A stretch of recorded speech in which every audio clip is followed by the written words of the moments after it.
so I'm going mainstream.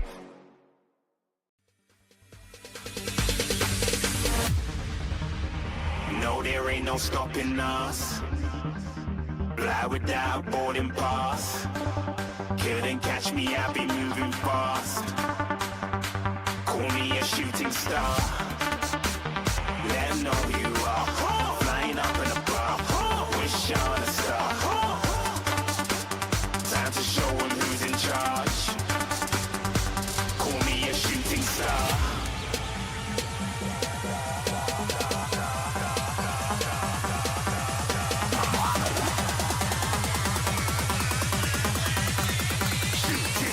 Didn't even get to bronze.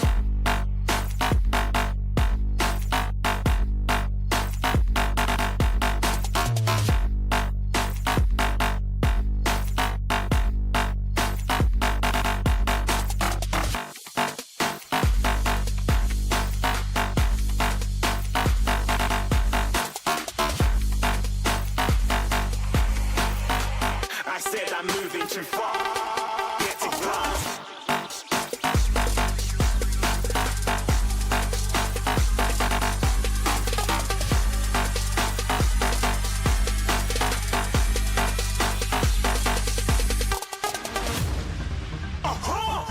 Looking at a shooting star. Got more than a couple of people going mad. I swear they're rooting hard. Tell them I'd be big in the game like she went and got them breast implants. I said I'm moving too fast. Didn't even get to glance. I'm ready to eat up track like I'm seated in a restaurant.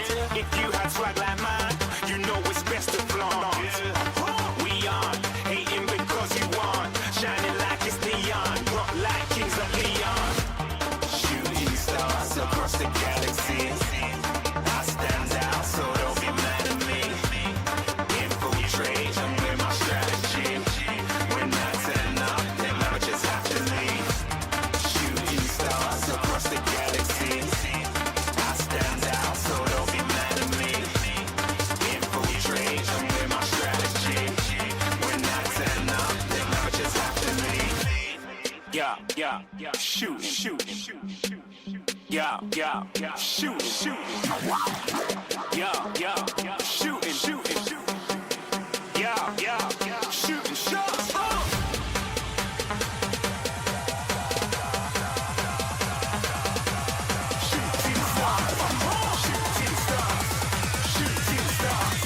Shooting stars. Didn't even get to bronze.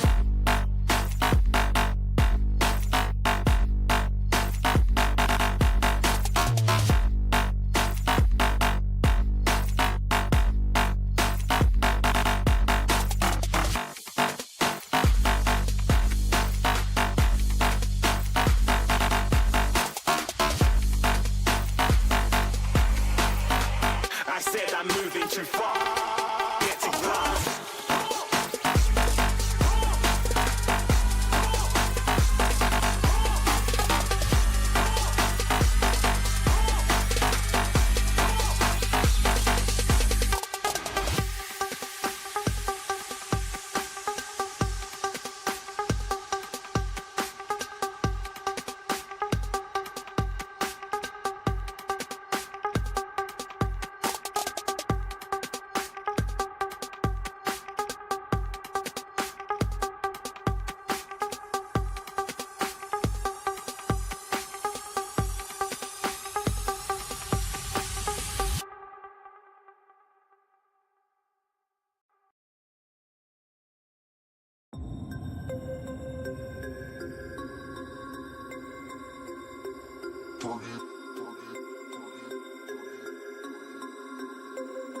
We about to turn it on. We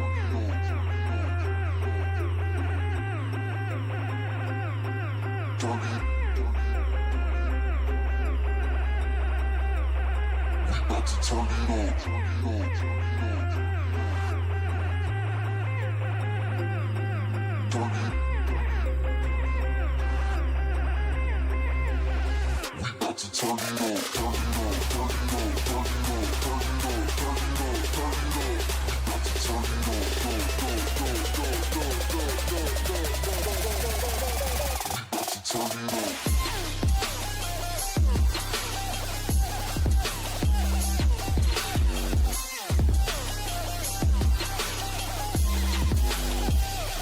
turn it on.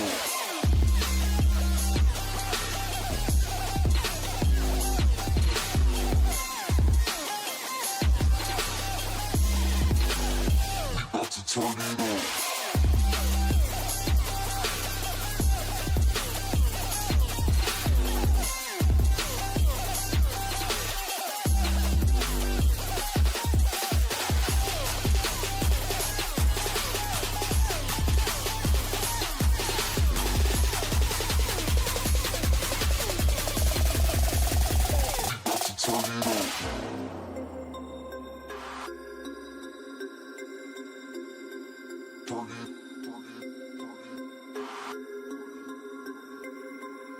To turn it on.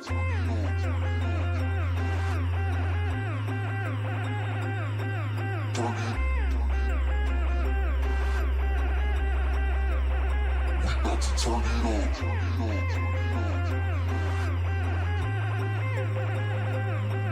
Turn it. We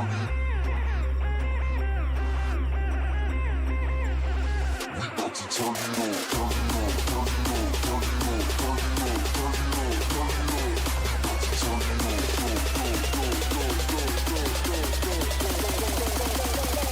it on. Turn it on. Turn it on.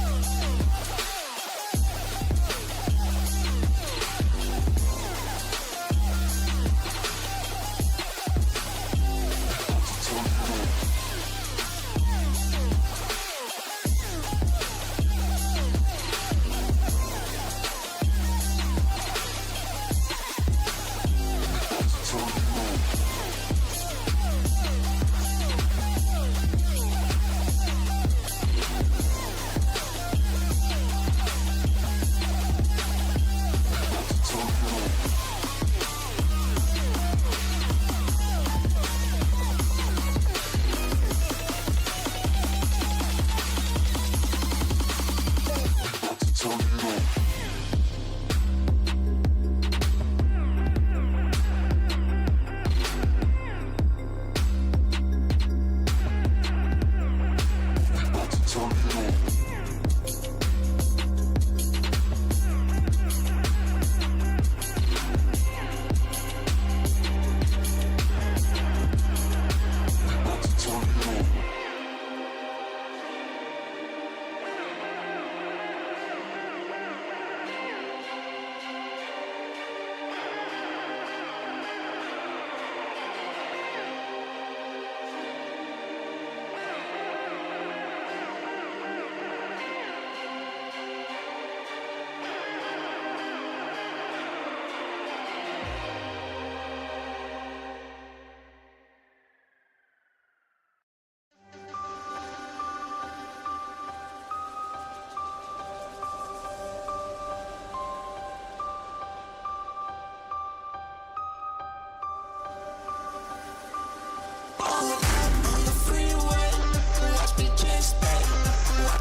brothers on the rise now. Endless celebrations all in my house. Levitating now, I'm super duper fly now. London boy, but DC where I reside now. Put the time in while you always yelling time out. And for quit it, cause I know I'm coming with it. You were sitting, you were wishing I was handling my business. Now I got the ball like Harry Potter playing Quidditch. And my business is humongous, you would think that happens in there. Oh man, I'm all that, yeah, I'm all that. Looking for that whip, yeah, that what you call that. I'ma blow up in the summer, have them yelling fall back. And I've always been ahead like an effing ball cap. Man, I came in the game like, whoa. Got a couple chains on me cause I like gold. They told me I'm the best and I told them I know. Cause when I'm in your town, every ticket I sold. Yeah, they saying I'm the man. Facts, bro. Facts, lot of haters. Tell me where they at though. I'm the new pop, all I do is rap though. Want me on your song, throw a couple stacks, yo. Woo! Everybody wanna do the same thing. Yup. That's why we ain't on the same page. No. Do my own thing and I maintain. Woo! Flow like water, so I'm going mainstream. I'm going mainstream. Flow like water, so I'm going mainstream. Yeah, I'm going mainstream. Flow like water, so I'm going mainstream. I'm going mainstream. Mainstream. Flow like water, so I'm going mainstream. Yeah.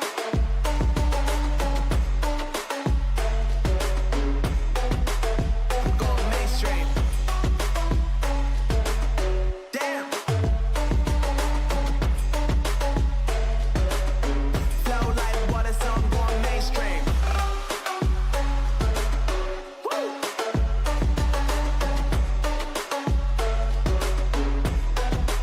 I'm going mainstream.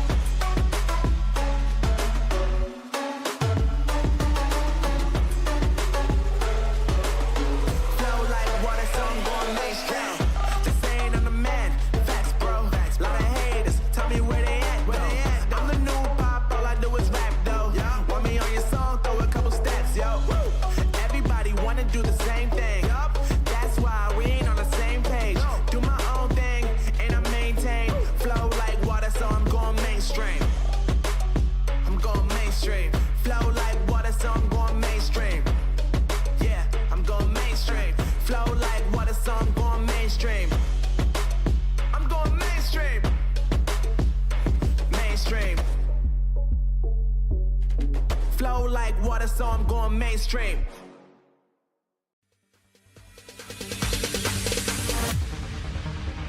No, there ain't no stopping us.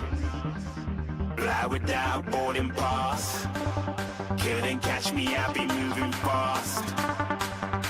Call me a shooting star. Let 'em know who you are. Flying up in a bar. Wish on a star. Time to show 'em who's in charge. Call me a shooting star.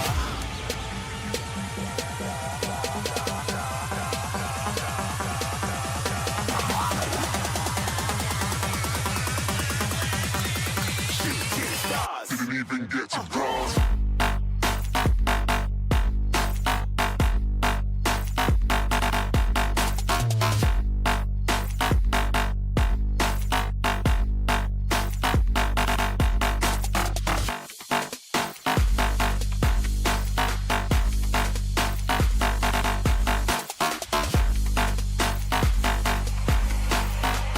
I said I'm moving too far. Get to glass.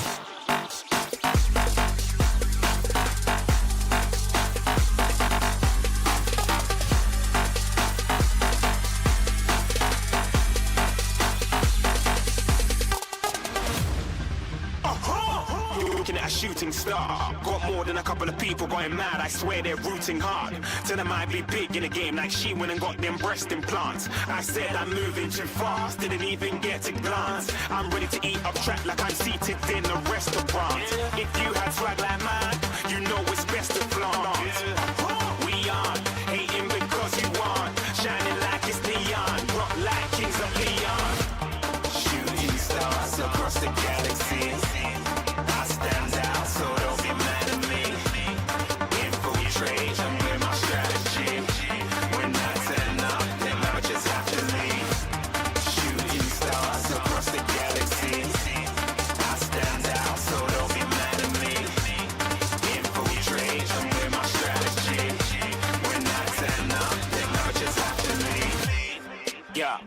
yeah, shooting, yeah, shooting, yeah, shooting, yeah, shooting shots.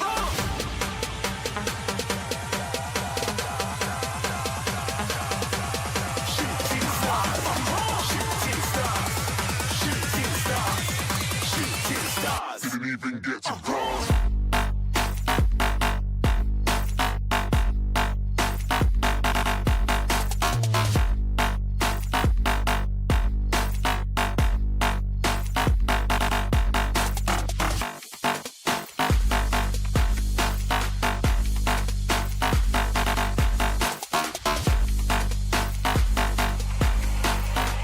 I said I'm moving too far. Get to glass.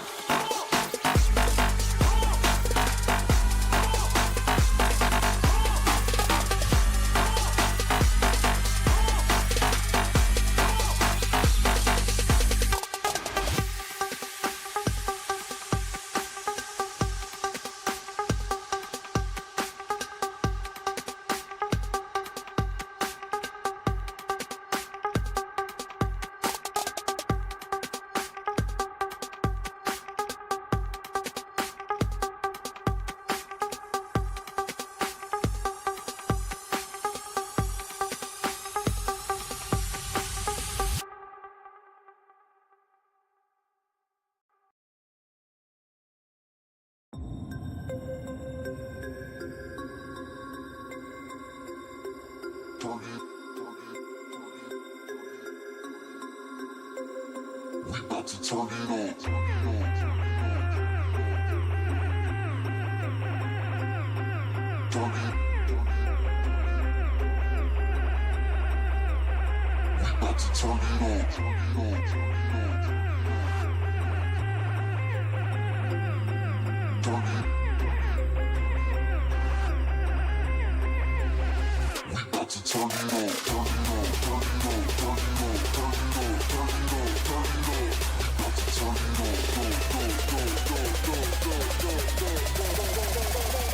We about to turn it on.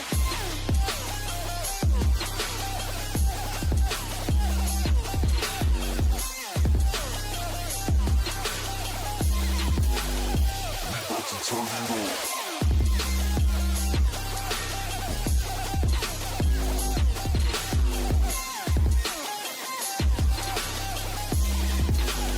Turn it. We about to turn it on.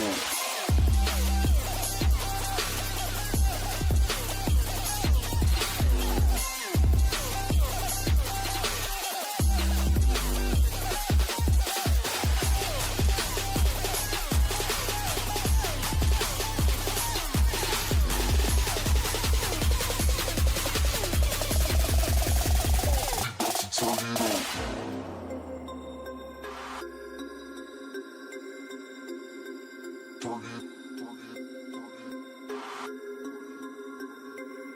We about to turn it on. Turn it on. Turn it on.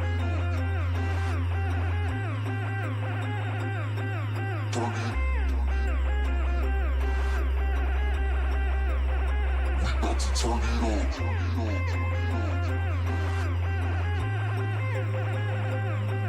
Turn it on. We about to turn it on. Go, go, go, go, go, go, go, go, go, go, go, go.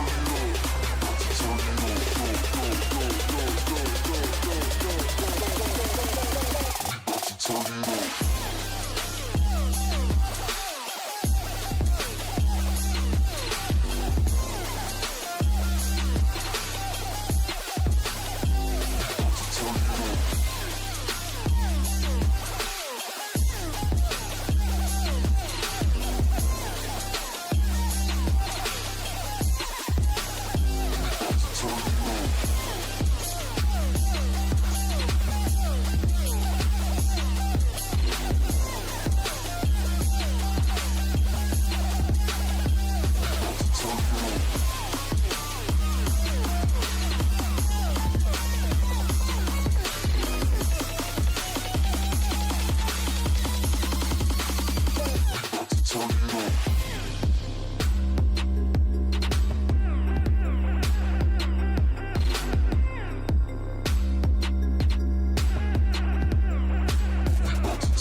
Hello everyone! Final day of Global Esports Face-Off is here, and today is a great day because I'm joined by Elevated, that's number one. And number two, we have a really cool team. We have all gamers from China going up against Global Esports today. I'm not gonna lie, I can't hear. Oh, I guess we can't hear each other, that's fine. So. Okay, hello. Sorry, I missed your entire intro. I'm sure it was great. Yeah, of course. It's gonna be good. It's gonna be. Anyways, with me I have Elevated. This is the assistant coach for Global Esports. From what I've learned, yapping with him for about an hour before the show, he has quite an extensive, I would say, resume here in the esports scene.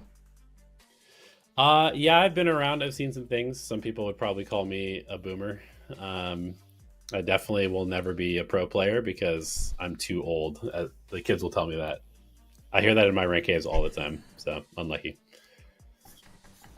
You know what, that's fair enough. But you know, maybe Jesse Vesh could, from Team Secret, could probably dispute that. Regardless, coming into today, we have all gamers versus Global Esports. Now, I think for you, Elevated, you have been, you've been with the team for quite some time. You've seen their performance, and you did share with me a little bit about what you have seen here following the Chinese Valorant scene. Can you share with me a little bit about the big difference from what you've seen from Global Esports as well as all gamers? Yeah, so I started watching Chinese Valorant like when the game was not even released there. So I've kind of followed some of the players a little bit here and there, and I've been really impressed with how much they've improved just as a region overall in just a couple of years. You know, the meme goes, right, that's like eventually this game will just become like Korea and China, just like League. And I kind of don't dispute that to some extent, although hopefully we will have something to say about that. But I mean, I just know that Chinese gamers like work really hard, and the teams are usually run in like a super kind of professional, strict way. So they like losing is not an option, and so it's not really surprising to see so much of the Chinese region like take very big steps forward. But yeah, I mean the stylistic differences between them and us are. It's going to be more of like a team by team basis. Some teams play a little bit slower, more defaulty. Some teams play a little bit faster. I mean, the Chinese teams are not afraid to pull out some crazy stuff, some weird comps, but neither are we. So it should be a fun match. Yeah, we spoke about a little bit about how the weird comps happen. We spoke a little bit about, stylistic differences. Now, coming into all gamers, there is still a little bit of APAC pride in there. Del B is previously a player of Alter Ego from Indonesia in the mix. They're running a 7-player sort of roster going on here. I do have a question for you, Elevated, as a coach now. We have, some teams, they have a 6-player comp. I think that's normal, right, with the 1 sub. But a 7-player comp, how does that work? It probably doesn't very well. I think... I wouldn't be surprised to see, the team come down to 5 or 6 by the time the VCT starts. Yeah, I don't know. It's like, in some sense, I feel like this game could go in a direction where you have a specialist, but so much of the game is like teamwork, communication, almost like hive mind. Like you're trying to cultivate a hive mind with your players over the course of practice. And anytime you're subbing out a piece, it can really change the dynamic a lot. And that becomes super problematic in a game where like, decisions have to be made like instantaneously. That's fair enough. I think I've seen moments where we have teams who have certain players play on certain maps. We have certain rosters play on certain maps as well. But personally, for me, I feel like dynamics can change very much with those players. So I do agree with you to some extent about what you've said. Now, coming into today, looking at All Gamers, if you guys are not familiar with them, they come from VCT China. And they currently in the offseason, they've played, I think, about 2-3 different offseason events. One of them is the Wally Cup and the FGC 24. And looking at their runs so far, they haven't really been having the greatest of runs. They've only had 2 wins out of the 6 or 7 matches they've played, and it was 2-1 against JDG as well as Tyloo. So what can you tell me about what you've seen so far in the offseason about All Gamers? Well, I haven't VOD reviewed them at all because I've been, VOD reviewing our own games at this point. But yeah, I don't know. From what I can tell, they have changed, I think, 3 or maybe 2 or 3 players from their team last year, which is a pretty big shift. And so I would expect they're kind of still in that experimentation phase where it's like, I don't even know what roles are best. Let's just kind of throw some stuff at the wall and see what happens. I mean, that's really the theme we're seeing right now in the off-season, of course, as well. I mean, we've seen it happen. We were questioning a lot of what Paper X was doing as well during the Chengdu tournament as well. But, coming into today, I mean, you've seen a few days now, Global Esports have been playing against so many teams from across the regions. What can you say has been the biggest learning moment for you and the team? I think probably it was the most surprising to the team, like how nervous they got playing in front of people. Because I mean, realistically, we keep saying this to them. I mean, these matches they're kind of glorified scrims to some extent, right? There's no money on the line. There's nothing really on the line other than pride, but they are streamed, right? And so I remember asking a couple of the players after our first game that we played in the face-off against Orangutan, and they were like, "Yeah, we were nervous," and I was like, I could tell. So yeah, it's been good to see that is actually something that they will experience, because the only way to sort of insulate yourself from being nervous on stage is to just experience it a bunch, and then it becomes kind of second nature. Yeah, and speaking of being nervous as well, I heard, in the Global Esports house, you have the crowd, you have speakers with the crowds, you have the lights going on, we saw the flashes and everything. Did they ever share with you, is it super different playing in that environment in a practice sort of moment? Yeah, they said they haven't really been bothered by that too much. Okay. But maybe they're just putting on a facade of nothing phases me. That's kind of what we do. Right? All right, so for now, let's bring in Coach Juvie. I mean, we were talking a lot about Global Esports. It's best to talk about Juvie as well. We do also have the map videos already, and it looks really exciting looking into this one. I think, the last few days, we were talking a lot about how certain teams have been playing the same maps over and over. Let's see what Juvie has to say about today's veto. Hello, What's up, Coach guys? Juvie. Okay, so coming into today, obviously it's the last day, and according to what I'm hearing, is the most banger match that you guys are facing today. And just to give you guys, a bit of an idea about what the map veto is, we are looking at a picks of Sunset by AG, Haven pick by Global Esports, and Ascent. We're going to be seeing Global Esports attack. Can you share with us a little bit about this veto and what's the mindset behind it? You have it backwards. We picked Sunset, they picked Haven. Oh, right, my bad. Yeah, you're all good. The big thing is, I don't know. We had a map pool we talked about playing for today, what we want to try to get, and it's really not even close to what we were thinking. But yeah, I mean, it's all good. We got 2 maps we really like. I mean, all 3 maps we really like. I think all 3 maps are honestly, even though we haven't showed our best game on Haven, I think all 3 maps are actually pretty good for us. You know what, Myokan? I see you. I saw you. Sorry, I had to. But anyways, coming into that as well, Elevated, do you have any hand in the map vetoes as well? I mean, you did share with me a little bit about wanting to cook, wanting to be a little bit more, creative on this. What is there something that you guys are planning here? No, I'm good. I have audio. I figured it out. I have used technology. Yes, I've used technology correctly. Sorry, can you repeat the question one more time? Okay, so my question was, I think, in the pre-show we were chatting a little bit about how you wanted to be a little bit more creative with the team and how you approach games, how you approach comps, especially after what you've witnessed from VCT China. So is there a reason why these maps are something that you guys were planning on kind of bringing in today? Will we be seeing something really cool coming up? Well, I think we're just going to try and get more reps in, to be honest, because that's sort of what we're here for in Face Off. Is we just want to get as many reps and kind of like as serious as possible in environment.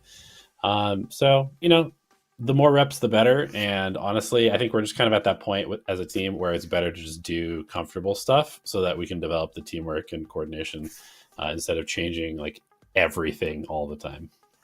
Okay, now speaking of coordination and teams as well, I'm sure that you guys have trialed the players, you guys have a role in mind for them. But what about flexibility? Like, how has that been, coming in forward? I'm sure, with Elevated being all the way in the US right now, and then with everyone playing from the gaming house as well. Like, what's the vibe like, and, what's the practice like? I mean, is everyone kind of like open to new things, or is it more of like trying to play off one player's strength and building around that person? Yeah, honestly, it's been. I think our team is actually pretty flexible, right? Like Udatan plays Sentinel right now, but he's a passive duelist. Same thing with Kelly. Kelly used to play duelist. Patrick Hughes is. I think he's actually one of the few duelists I think that can play all three duelists at a pretty decent level. So yeah, we have pretty good flexibility. It's just going to be like I said, man. We've only been practicing for such a limited amount of time, and it's hard to run a bunch of different comps when you've only been playing for 3 weeks to a month. So, give us some more time. Wait for this next patch. This next patch, I think, once Neon gets nerfed and all this stuff happens, I think you'll see I'm really worried about the meta's about to go crazy. I think the meta's about to be insane. You're going to see every single team running something different, honestly. So we'll see. We'll see how it ends up working out, and yeah, it should be fun. Okay, so just now I also talked to Elevated about your dynamics as an assistant coach and coach. It was a very interesting one. Elevated is the one cooking and Juvenile's going, no. Can you share with me, like, what makes you say no to certain comps? And, like, what's the thought process, or what's the communication like when these sort of ideas come up here? We'll start with Elevated. So, sorry, my call crashed and I missed the last half of the question. Oh, okay. I'll kind of like explain again. So basically, you shared with me just now about how you're the guy with the insane ideas, and Juvenile is the one going no. So how do you kind of like go off each other and accept which comp works, and how much convincing do you need to do to Juvenile for him to accept your ideas? It depends on the map, and it depends on how many agents I have put in that he doesn't like. So, generally speaking, we agree on most of the agents. There's a couple that we have different opinions on. So usually, I just try and throw in as much of the spice that I know that he does like. Right, I'm not gonna put some like weird like Worcestershire sauce in there because he doesn't like that. He prefers like, I don't know, ranch and buffalo sauce or something. I don't know, Juvie. What's your favorite food? I'll cook it for you. Yeah, all I know is this guy's a Jet hater, I think, and Jet's still really, really good. So, yeah, honestly, I'm pretty open to switching comps and changing stuff around. We just really haven't had time. Like, the Bind comp is something he cooked up. We were struggling on Bind. Like, we tried playing the Cypher comp, guys. We tried it. Let's just say it didn't go good for us, okay? We were really, really, really bad at Bind. And so I told Elevated, hey, man, just cook something up and we'll give it a shot. We tried it in scrims. It worked really well for us, and that's probably how we'll do it throughout the season. If we're struggling in any certain aspect or struggling in any certain map, I'll let him just, cook something up, cook something nice, and then, we run it. And if it works for us, it works for us. I definitely don't mind, using a couple maps here and there to practice some weird comps to see if it's something that can work for us for sure. Okay, I think there was a lot of flack you guys every time you guys fail. Obviously, how GE fans can be very critical. Is the team, and even you guys, how are you guys dealing with that? Is this something very new for you guys, or you guys have sort of like adapted to it? No, I mean, I'm from the CSGO lounge days, so, no hate's going to get to me. And to be honest with you, like 99% of the fans have still been super supportive. Like, I get a ton of DMs, a ton of messages every single day from supportive fans. And so thank you guys to the GE family. Don't worry, it's still early days. Hashtag GE winning, I promise, Bryce. All right? That's a I'm gonna head out, promise. get ready for Thank you this so match. much, Juvie. We'll see you later. Good luck in your game. Bye, guys. Okay, I have a question for you, Elevated, real quick. So usually when these sort of like games going on for Face Off, you're there with the team, right? Technically in a call, perhaps. So Yeah, giving ideas. So like today you're not there. What are you feeling? Good. I've compartmentalized it. I'm no longer a coach for today, and so I don't really care what happens. No, I'm just kidding. I'll definitely be I'll definitely be nervous. I'll be trying to hype up the good plays, but I'm not afraid to flame the team when they mess up, and I do that you know, during VOD review anyway. So maybe you'll get a little bit of live VOD review today. Okay, so coming up into the first map, we're going to be looking at Sunset. We're going to be seeing the agent select very soon. I'm seeing a small smirk there. Is there something interesting that you guys want to share with us about Sunset, perhaps? I think we're maybe happy that the map is leaving. Is the biggest thing. I mean, I don't know. I'm always interested for new map pool. Sunset to me has sort of like solidified over the last 6 months the meta, and it's gotten to a point where to me Sunset is just the second Ascent, and so everybody's just running like pretty similar stuff. I say that as they lock in some weird stuff, but most teams are running pretty similar to what we're running on this map, and it's become very, very boring to watch to me. Yeah, I mean, you say that, and then suddenly you did say there was some weird stuff happening here. What's the idea behind that KO pick, you think, and also the Phoenix? Well, KO's actually, he's always been pretty good on this map. A lot of teams run our comp, but then it's either the Breach or the KO. Recently, it's been the Breach for a lot of teams, but like Heretics was playing the KO back at Champions on the map. So he's just really good at shutting off Cypher stuff, really getting the knife spread is like really big for a lot of the spots on the map, and so you can almost always get info with it. But yeah, I mean the Phoenix is definitely interesting. There's pretty easy ult orbs to farm here, so I would expect a lot of Phoenix ultimates as long as they play the character correctly. I mean, there are some changes about Phoenix as well, right? Why is that? Is that the reason why you think they may have gone for that? Yeah, I would say 100%. I think the Phoenix buffs were really good. I think the agent is totally viable now, and I would not be surprised to see quite a bit of it, especially when you combine like healing characters with like a regen shield. It can get kind of crazy, actually. You know, speaking of the regen shield, right? I've been kind of trying it out in my own games. I'm trying to understand it, but can you tell me a little bit about what the regen shields can do? I mean, other than just, you know, being able to regen itself. Yeah, I mean, it's just a new thing, and I think people will probably make a lot of mistakes about when they're buying it, but there's certain situations where having armor come back is really good, and one of those situations is having a character with a heal, because instead of just getting 25 armor back, a lot of times it's like 25 armor and 50 health, and that can be, you know, multiple body shots from a rifle. Yeah, body shots here. Body shots all around us. Udotan and Patrick, they're doing so well. Just completely taking over the mid-side area, leaving Bugatti all alone here in the corner. Udotan, he's been spectacular in the last time we saw him play. Sharp as ever, will go down. A different breed here for this player, at least. They're trying to peek it, look for one, taking down Crystal. Poppy's low here, throws out the pain shell. He's forced back, running away for his life. Still 50 seconds to play with, loads of time. You can see Poppy just sort of hanging around the mid area, trying to make sure to see if anyone will be crossing. Easily a B plants. Yeah, and Poppy we trust usually in these situations, but as a coach, I'm not super happy considering that I just watched a 3v1 turn into a 1v1. And those 2 kills that were gotten by Bugatti Veyron, I don't know exactly who this player is, his actual IGN, but he just got 2 1v1s, and that's not a good sign when you're a 3v1. He tapped it. Can't see him, forced to reload. He's being very patient. Don't mess with it, Bugatti is just faster. And now Pistol goes to AG here. Let's see if Global can bring it back. Yeah, so I mean, we're going to see the replay here. Good, just mid-aggression from Global, gets a bunch of kills. Udotan gets 3 kills, gets a little kill hungry, takes first contact in the 3v1, makes it a 2v1, which makes it more dangerous. So as much as he won that round, he also kind of threw the round towards the end, and I will say that as his coach. Good job on the first shots, but if you lose the round for the team, not worth it. Yeah, it's always about the results. As Udotan, honestly, I'm really liking this aggression coming through from GE this time. Have like what, 5 players just pushing up A here. Udotan moving up alone. Trips gets broken, and GE goes on a hunt. Run this guy down. No, unfortunately for Patrick, who gonna fall here. Stress numbers are up. AG gonna be riding for the lives. That smoke is the reason they're very much alive here. This GE is just leaving very quietly. Just trying to push onto the side itself. No questions, but be completely free for the taking. Spike planted. Yeah, AG doing a pretty good job doing sort of a rolling retreat here where they...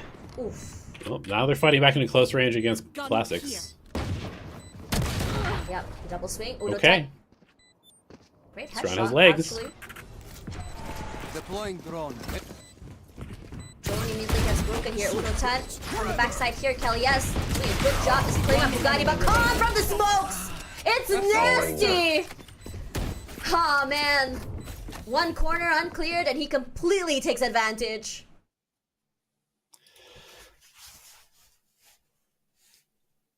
Yeah, the ultimate damage, like overall the damage that was done was quite good. You know, it became a winnable round for GE, and then you'd like to see them win, but also at the same time they were able to take away a bunch of weapons. So even if they don't win there, it's still pretty nice. And this should be a much easier conversion of the first gun round as a result. Too slow. Catch it, boot. That's how you want to play a Neon, but rendered so low, honestly. Main shells in the backside here. Udotan gets spammed quite a bit. Don't have to take him out. Waiting patiently in the backside here. You have the Rays just rushing to the top side. Poppy eats the entirety of that showstopper to the face. The judge. Last Try gets player picked standing. here. Udotan for 2. Perfectly played. Leaving the KO to his own devices. 3-on-1. You know exactly where he is. Trying to get isolated. They don't. Crystal ends it. They get this round. Yeah, I'm not really sure what Yudo's on today. He's kind of just running it down like a duelist so far on Cypher, and you know, maybe sometimes it's like old habits die hard a little bit, right? And in this case, it turns out to be a very good thing, because I was a little bit worried once the Rays got in there with the rocket and had a judge at that tiny little choke point and market. I was pretty worried for the retake, but Yudo took him out and opened up the site.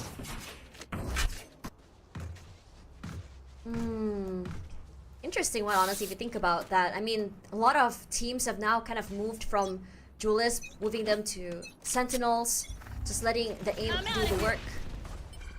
Patrick, once again, going a little bit more aggressive just to show presence. Very close, splashed already, but that judge does work. Traded real quickly by their duelist. Clove as well to find 2. Not the best outcome to work with. By some time with the aftershock. Kelly S here. Moving backwards into the smokes. His position already compromised by the neural theft. Once again, AG finds himself onto the site of plant once again. Yeah, Poppy was a little bit slow on the swing off his paranoia, so the blind didn't actually end up having that much impact. 3v3 for the retake, though. This is definitely still doable for Global. Playing very close here. Udotan breaks the knife, sees him. The clove, sharp as heck. Great util usage, in fact. As GE in a 2 versus 3, not hard. It's very, very winnable. But timing has to be right, Crystal. One peek is all he needs. He wrap. equalizes. Standing. Whiffs. One It's enemy all down to remaining. Kelly. Yes. Gets flash, moves away, ready for it. But time, he's halved it. Once again, he peeks and he gets it. Great job, Global Esports. Gets it in the nick of time. Yeah, very nice. Good job. That's Kelly and Crystal, the duo. We make them duo together a lot because they tend to be 2 of the main callers on the team, and so we want to make sure they're on the same page. So that's the old ranked habits, you know. I'm sure that they're the ones carrying their games, hopefully, in ranked, and so it's another day at the office for them. I mean, I do have a question for you. I think in terms of numbers, Poppy, you know, his numbers hasn't been like the highest.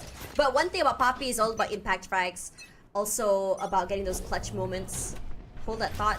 Damn, Starting- Poppy, she's calling you out 4 rounds into the game. Get a kill, bro. I mean, let's be real here, because I think nowadays there's a conversation That's about, tough. you know, fragging players, right? But Yeah, is I this mean, that's intentional one of player the- play? That's one of the nice things about this That's team, that when we formed it. Yeah. There we go. I mean, that's my guy. Poppy, he answers right back. He's not going to get called out for the donut for He 5 felt the rounds, that's aura, for sure. actually. Yeah.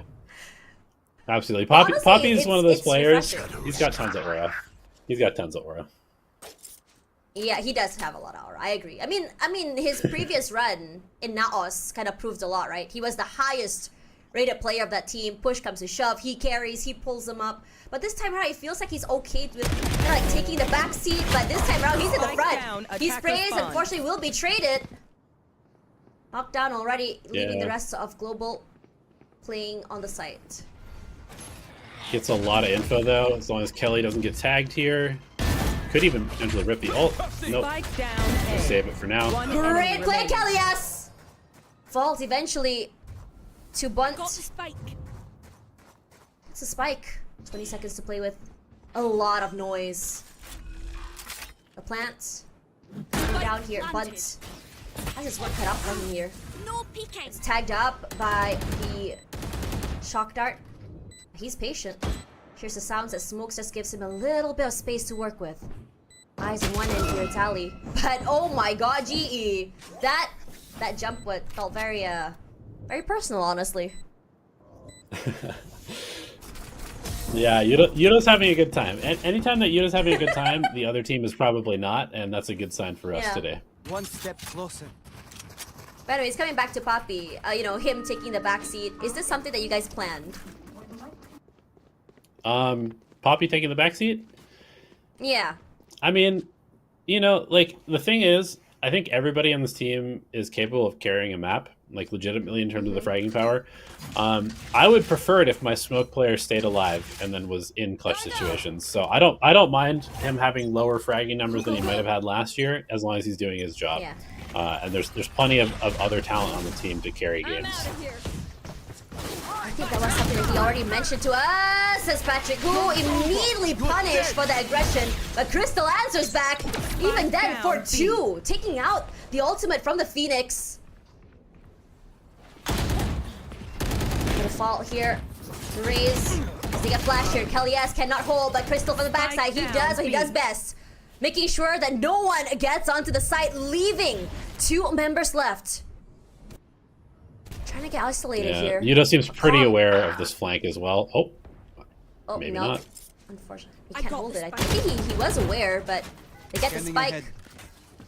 Gonna tag Bunt to only 45 HP. He does have that There we go. regen. Spike down B. No way he's Once rezzing again, here. Crystal. Dude, I'm kind of shocked that he did that, actually.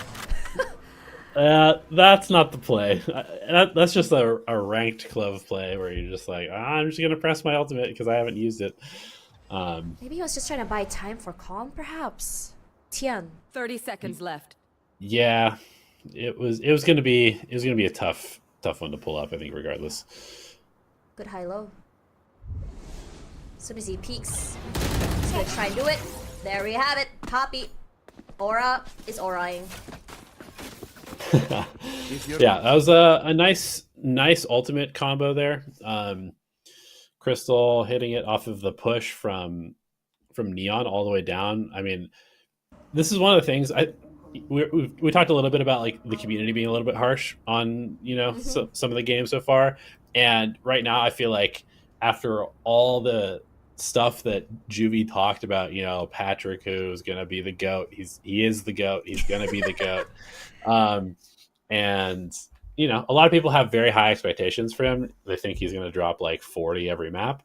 It's not going to happen, but he's doing a really good job of taking space. And that's the main thing, is you never want a duelist who hesitates to like make a play. And Patrick, who does not hesitate, he just makes plays. And that is what we want him to be doing. So even if his fragging numbers are not necessarily there, like even on that round, he gets like info on 4 people, stuns them for Crystal's ultimate, basically wins us the round just by his push, even though he dies insta.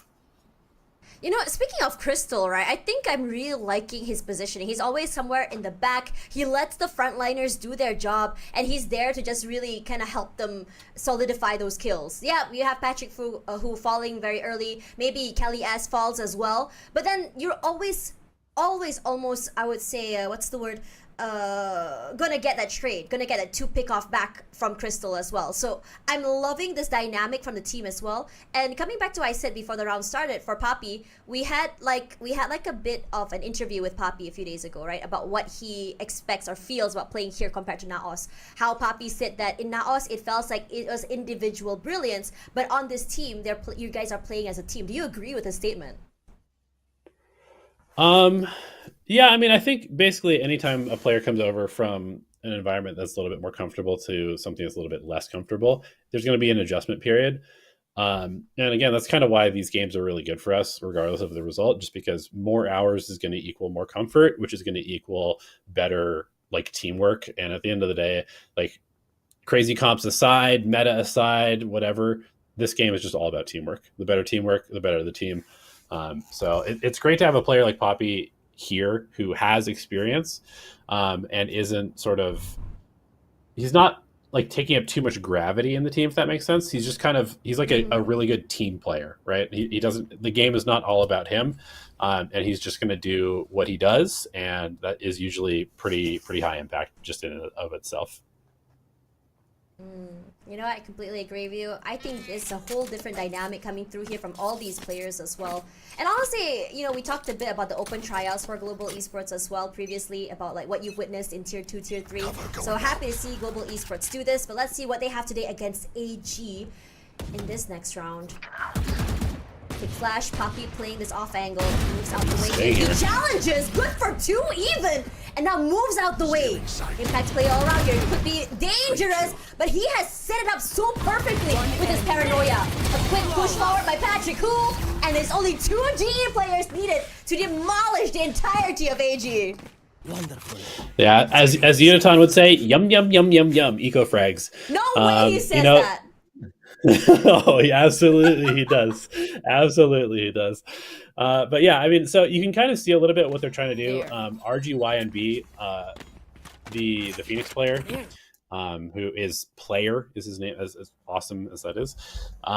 He is kind of trying to like pop flash around these little short corners, and you would think that the Phoenix flash would be pretty good at that. But we'll see how it works out in gun rounds, because they need a little bit more firepower on that one.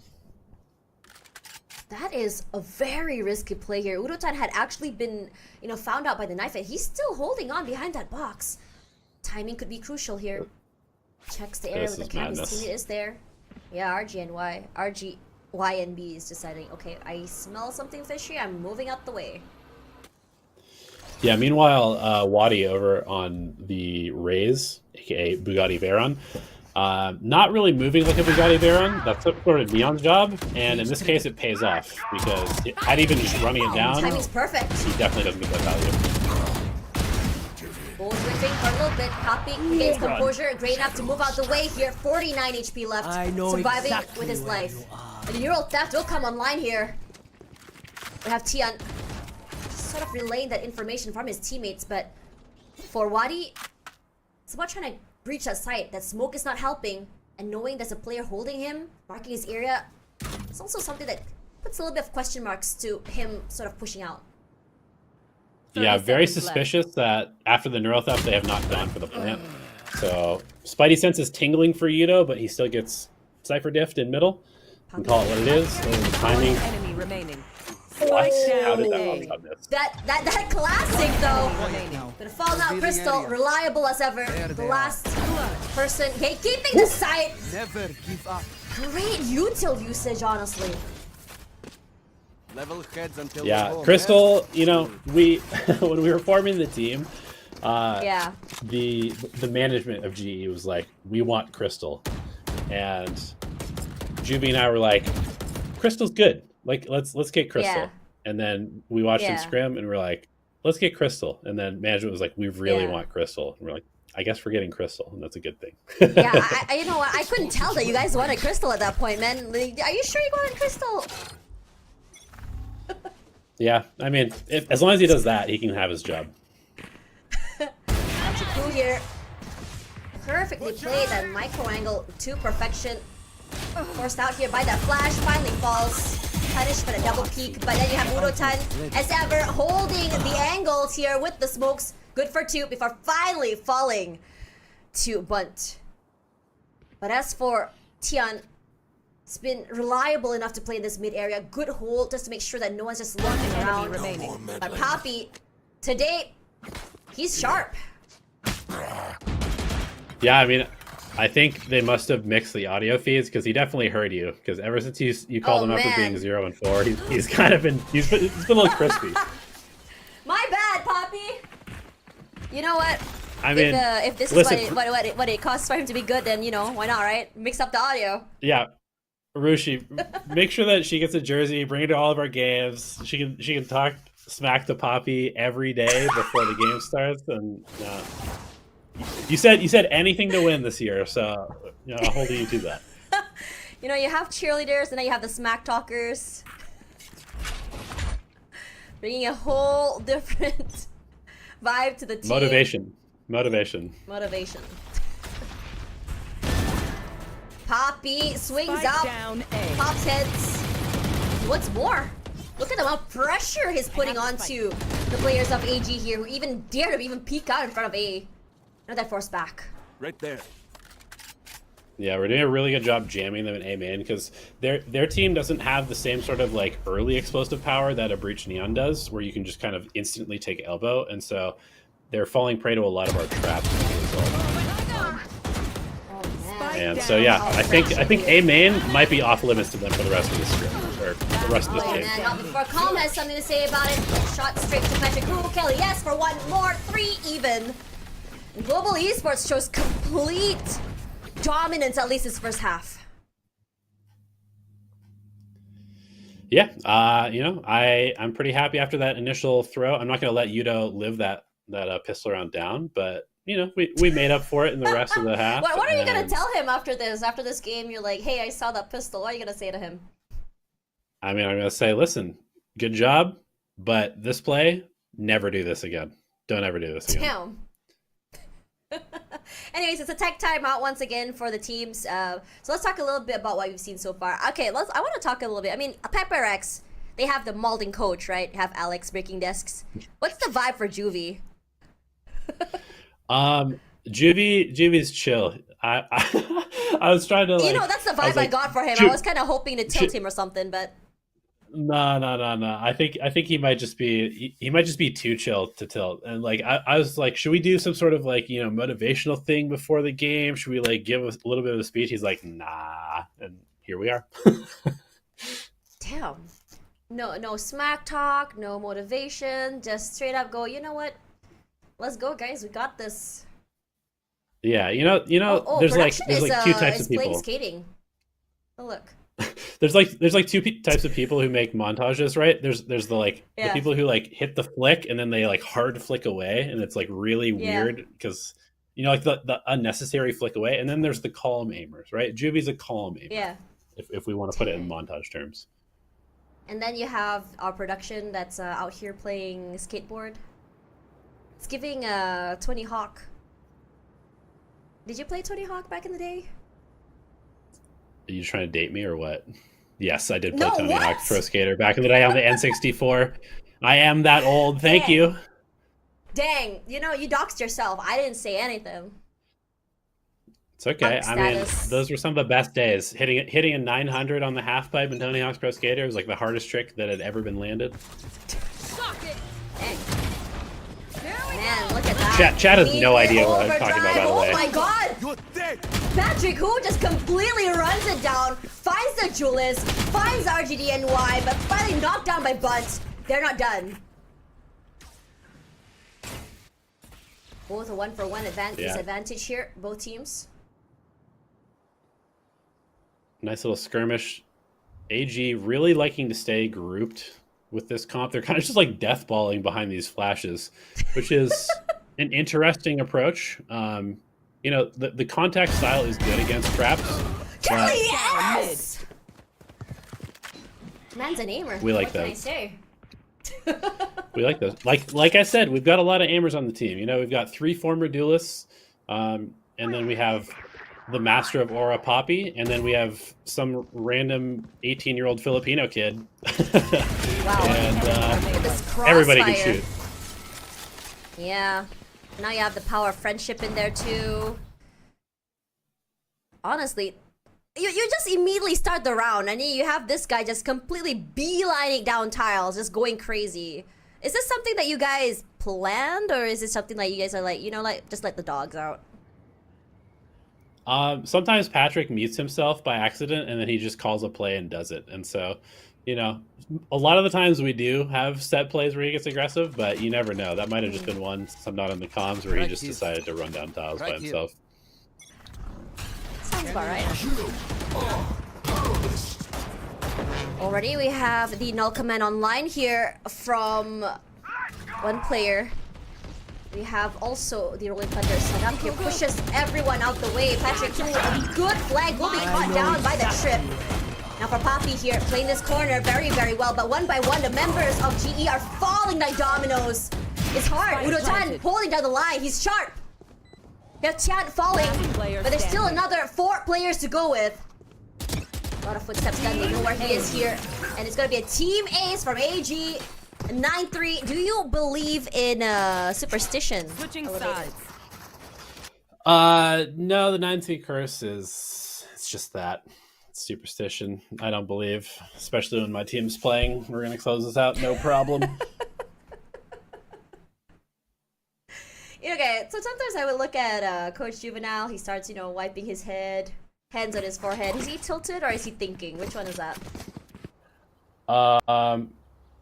You know, I'll give him the benefit of the doubt. I think it's thinking. He's a very smart, intellectual guy. But realistically, he was probably slapping a mosquito, because there's like mosquitoes that I don't know if it's like the Korean VCT teams or just like all of VCT Pacific has sort of unleashed some weird like drone mosquitoes that keep sneaking into our office and stealing our strats, and then Juvenile has to keep killing them every day. It's a true story. Oh dang! You know what? I don't blame him. There's a lot of strats cooking here in the background, and this time around, Pistol once again. As for GE, it's a more quiet start than I expected. Let's see. Can this team that is playing 2 duelists, well, kind of 3 duelists if you can count Clove, can they avoid walking into us on our default? That's going to be the main question that AG has to answer on this defensive side, because it's going to be hard to play the game unless they're moving forward and trying to play aggressive. Oh man! And that's why you don't buy the Energy Classic. You know what? Don't buy the Energy Classic. No one clip this. We don't want no smoke.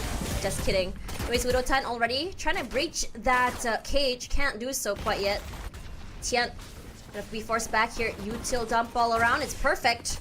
GE breaks the defense, forcing all the members of AG straight into Boba. Now it's just waiting for the retake. 30 seconds left. Flash ready here. Spike planted. And they swing out. 1, 2, 3. Patrick Hu falls, and the retake's actually so devastating here, leaving Udo-tan once again to pick up the pieces, and he can't. And AG, they're slowly but surely making their way back. Yeah, there was a lot of chip damage that happened as both from the flank by the Rays, and then also just as they were coming to the site.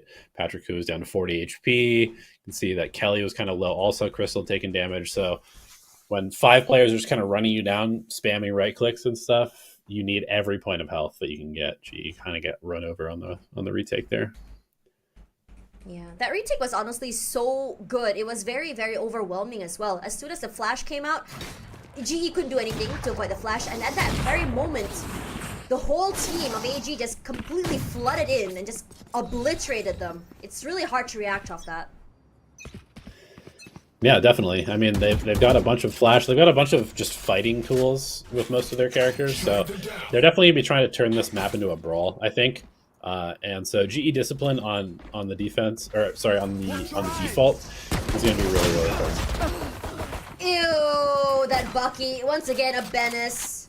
Patrick Hu and Udo-tan getting 1 each here. Man, disadvantage for them. For AG against GE. Still, the KO holding a very aggressive off angle if you think about it. Thinks twice. But for Global, they're patient as ever. Silence all around. A big push forward. Udo-tan wins this. Immediately cages up, and he's already breaching that site. Cage triggered. Yeah, great work from him, taking that solo contact while everybody else went elbow. I mean, one thing you know, we lose a lot of anti-ecos, Last player unfortunately, but standing. we also win a lot of ecos. So, it's double-edged sword for us so far this year. With only 10 HP, a 1 versus 3. It's honestly a lot to ask for. I'll try to Thrifty be even more for poor Udo-tan. this time. He's It's hard. seen But I'll 4K. try. How the heck did that happen? You know, like I said, he's on his duelist arc in this particular game. So we need to figure out, like, we need really detailed notes. We need to know what he ate for breakfast, how long he slept, what music he listened to before the game, because we need him playing like this every single match this year. Gotta make sure that Put him in a lab. What Put him in a lab. What and if he figure it said out. like we? I mean, what if he said like, oh, last night I had caviar. Are you gonna feed him caviar every day? Listen, Rishi said every expense, whatever it takes to win. I'm out of here. Honestly, the best boss. Kudos to him. Now this time around, GE. Oh, Urutan's timing could be huge. No, not really. RGY and me gonna immediately obliterate Urutan. Punish for even being there alone here. But they're only planting on the site. 4 players there. They have lots of time to prepare the crossfires. But GE, they're planning to take over the entirety of Boba. But it's not Boba that is the area of congestion here. It's actually Flank. Yeah, I mean, Into market. AG just played attack, and now they're playing attack again. Hell yes. Falls finally as well. Poppy. He's quite low, but he's precise. Headshot is all that's needed. A flash forward here. The Phoenix wins it in the end. But now it's about pinpointing Poppy. Undoubtedly the most impactful player, and he does! Brings Global Esports to 11. Yeah, only had, what, like 44 HP going into that fight. Wins it anyway. Like I said, the attack was not so great for all gamers, and they just had to play attack again on another B site. So I think that might be kind of a theme, right? They're basically just grouping up and pushing every single round, and that means that one of the sites is going to be open. So we just need to find the right one.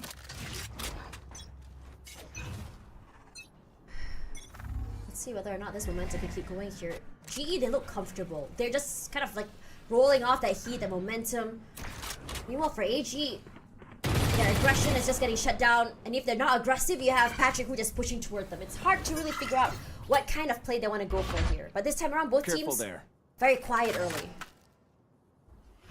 Yeah, this has been the most passive round I think AG has played so far.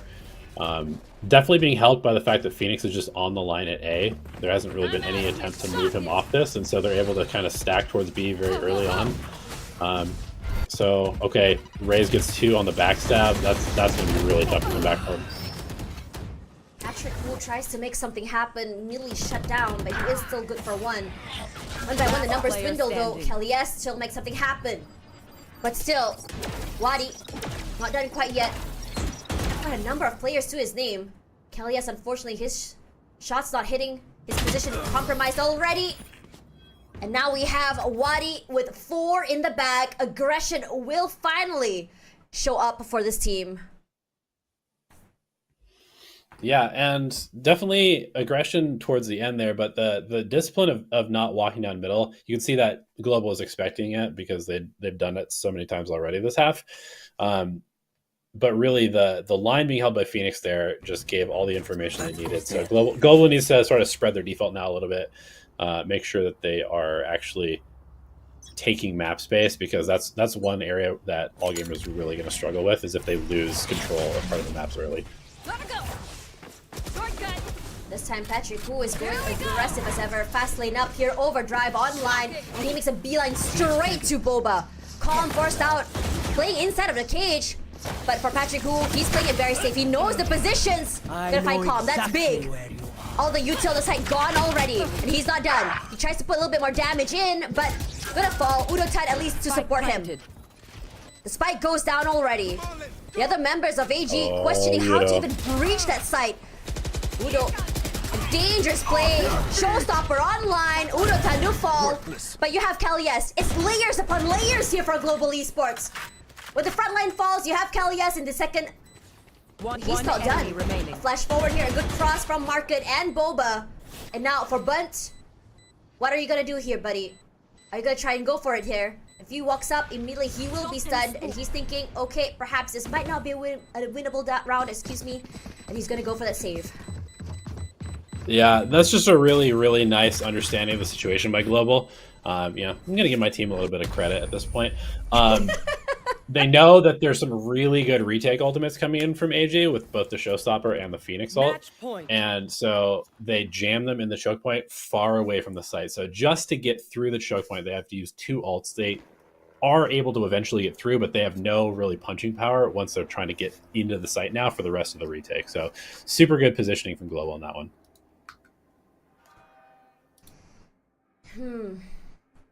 Looks so dominating, this map. I mean, I think you guys mentioned that this is actually your map pick, right? For Haven. I mean, sorry, for Sunset, excuse me. So, Yes. showing dividends. Patrick, who Yeah, still we like this map. leaving the map pool soon, though. So, you're gonna have to find a different map to like, as Millie Buds force out the way here, and the sprays are good. Patrick, who and Udotan as well, completely crunching the site from 2 different entry points. But we do still have Wadi going in for that flank. Can try and isolate fights. Udotan falls. And everyone goes on red alert here. Patrick who with 3 already. But for Tian, what are you gonna do? This is the round that you want to try and win, but you can't. Global Esports win it with conviction, and they take Sunset. Yeah, just a really solid game plan execution by Global. Honestly, that's pretty much how it goes in scrims for us most of the time, and so it's nice to see the practice being put into action when it matters. That's one of the things that the last few days of Face Off have really kind of shown us, is that sometimes we put into practice what we scrim, but it's not consistent at the moment, and we really need to kind of make sure that we're doing the things that are working well for us, and we're doing them at the level that we are doing them in scrims, instead of being hesitant and like kind of overcalling too much because we're afraid to make a mistake. We just want to go with the call. We want to make the play. We want to be decisive, and if you can play Valorant like that, you're going to do pretty well. Dang, I'm just looking at their slides. Was it intentional for them to all have the same ones? Probably. I mean, I'm not there, so I don't know. I don't know what the uniform is, but maybe. I think you're gonna be part of it, no? Yeah. I mean, I could use some new slides. I'm always down. Free clothes are always good, Yeah, I mean, coming into this game, I have to say I'm very, very impressed with what I saw for Sunset. I mean, at this point, I think, coming to the end of the season, knowing that Sunset is going to be removed as well, are you guys prepared for that already? Sorry, I spaced out in the middle of your question. Can you say that one more time? Oh, I was gonna say, now that Sunset is going to be, removed from the map pool, like, Oh, yeah, are you yeah, guys sure. already preparing for the new map already? I mean, the thing is, like, we still don't really know how Riot's going to handle the map pool this year. They said that these maps are rotating out, but then they also said that now we're going to go to like 2 months for a map rotation, but that might just apply to ranked. They said there was going to be some, I don't know, announcement about for competitive, maybe, I don't know. So I think I'm at that point right now where I feel like this year is probably already going to be very crazy, just because we're sort of at a big meta reset. We had maybe the biggest patch we've had since, I don't know, like 2022, as far as like shaking things up with like the smokes and some of the duelists, and we know that there's Harbor and Deadlock Nurse coming. So at this point, planning for anything is kind of pointless. And so we're just going to try and work on the fundies and make sure that our basic Valorant gameplay is good. And then we can put that Valorant gameplay on whatever maps and with whatever agent comps we end up having to run. All right, fair enough. But anyways, let's talk a little bit about the stats here. Now, coming into this game, I think you can tell it's very, very dominating from Global Esports, this map, right? But what do you think was what you guys did right to really shut down AG on that map? Well, I think we just did a good job on playing like our basic defense pretty well, and their comp, like I said, pretty early on, was struggling to take a main space just because they didn't really have that gap close, right? They had 2 duelists. kind of Raze can take space, but usually needs some sort of utility to be thrown for her to actually move forward. And yeah, they just weren't able to get through the A trap, which meant that they were playing a very one-dimensional style in attack. And I mean, after attack, like you said, it was 9-3, but there's no such thing as a curse, and the map was pretty hard for them to go back on at that point. But you know what? You know who else we want to talk about right now? I want to talk about Juvenile coming up onto onto up here. But I think before we talk to him, I really want to know more about what you thought about that game here. I think for AG, I think the idea behind having that Phoenix, I mean, technically he's sort of like a pseudo initiator, right? His flashes are pretty good as well. Taking up space, very aggressive. You can use like his ult as sort of like a recon per se to to aggressively take up space, get those picks if you want to, or even just to get info. But coming into this one, what are your thoughts about what we can expect for that? I know that Juvie will be joining, but just feel free to speak as he joins the call. Well, Phoenix is the only 6-cost ult in the game, and I don't think they tried to farm the B orb very much. So maybe do that next time. Regardless, we also have Juvenile coming up forward here. There we go. Juvenile, we talked about Elevated about the pick for the Phoenix from AG. What are your thoughts about that pick? Were you shocked by it? Were you thrown off? No, so what's funny is I actually decided to take a look at what they played on Sunset before this match, and they play our comp. But right before this match, like earlier in the month, they had played against this comp and got 13-2'd. So I think they just tried to copy and paste what the team they lost to did, and obviously you can't just copy and paste if you don't understand why they ran things, why they did things, and stuff like that, right? But the second I saw this comp, you pretty much already knew, like, we needed to control B main. That's the important part, control B main so they can't farm orb. That's why we ended up getting an op on B main. We were playing in B main quite a bit. And because it's just stop Phoenix from farming orb. Don't let him just ult every 2 rounds, and you have a good chance of winning. This is like a pseudo zombie comp. I don't know if you guys remember the zombie comp from Ascent. Basically, it's this comp where you add Sage as well. So this is just a pseudo zombie comp, and I mean, it's definitely annoying to play against when they get the ults rolling, but they weren't able to get the ults rolling because we didn't allow them to farm the orbs easily. Speaking of, I think we talked a bit about duelists, and Udotan, he definitely played like a duelist. Was this intentional? Can you share with us a little bit about that? No, I mean, he's not supposed to be that aggressive. He sort of threw the pistol around completely solo. And so that's something I'm going to have a talk with him about for sure. I was flaming him. Don't worry. I was absolutely flaming him during the cast. Good. He needs it. And like he knew he did something wrong. Like it was just in his head, it's a 3v1. We can't lose. Just swing. Yada yada yada. But we had literally said, hey, just swing on our contact, and he heard us. He waited a few seconds, and he just got impatient and bored and swung. So mistakes like that happen on stage, and that's gonna lose you matches on stage. And so we have to fix them now, even if it's all good. 13-5, it doesn't matter. You threw a round that you shouldn't have lost, and that's how you lose stage matches. Dang. Okay, that's fair enough. Now coming into this one, I think once you identify, what's right and what's wrong, how do you guys approach, teaching / identifying mistakes? Because I did have a bit of a chat with Elevated in the pre-show about, the cultures between teams on how they take criticism and stuff like that. Like, how's the team taking it? Are they very open to it, or is there a certain way you have to approach these things? Everyone's pretty open to criticism in this team. There's no one, pushing back or fighting back. And I'm pretty open to people disagreeing, right? Like I can have a discussion with you and explain my side. You're allowed to have your own opinion on why you think this is the better play or why this is the better play, and then I will explain to you why I think it's the better play. And if you can convince me, then okay, I'll go with what you say. But I do take a lot of convincing. So it's so just basically, that's you and Elevated, right? Yeah, definitely me and Elevated, yeah. So basically, Elevated says, "Hey, let's run a fade Yoru," and then you say no, and then he'll bring out a whole chart to convince you, stats, charts. He brings out a whole chart. It's got a bunch of numbers. I don't really know what they mean, and he just does his best to convince me. He says, "You know what?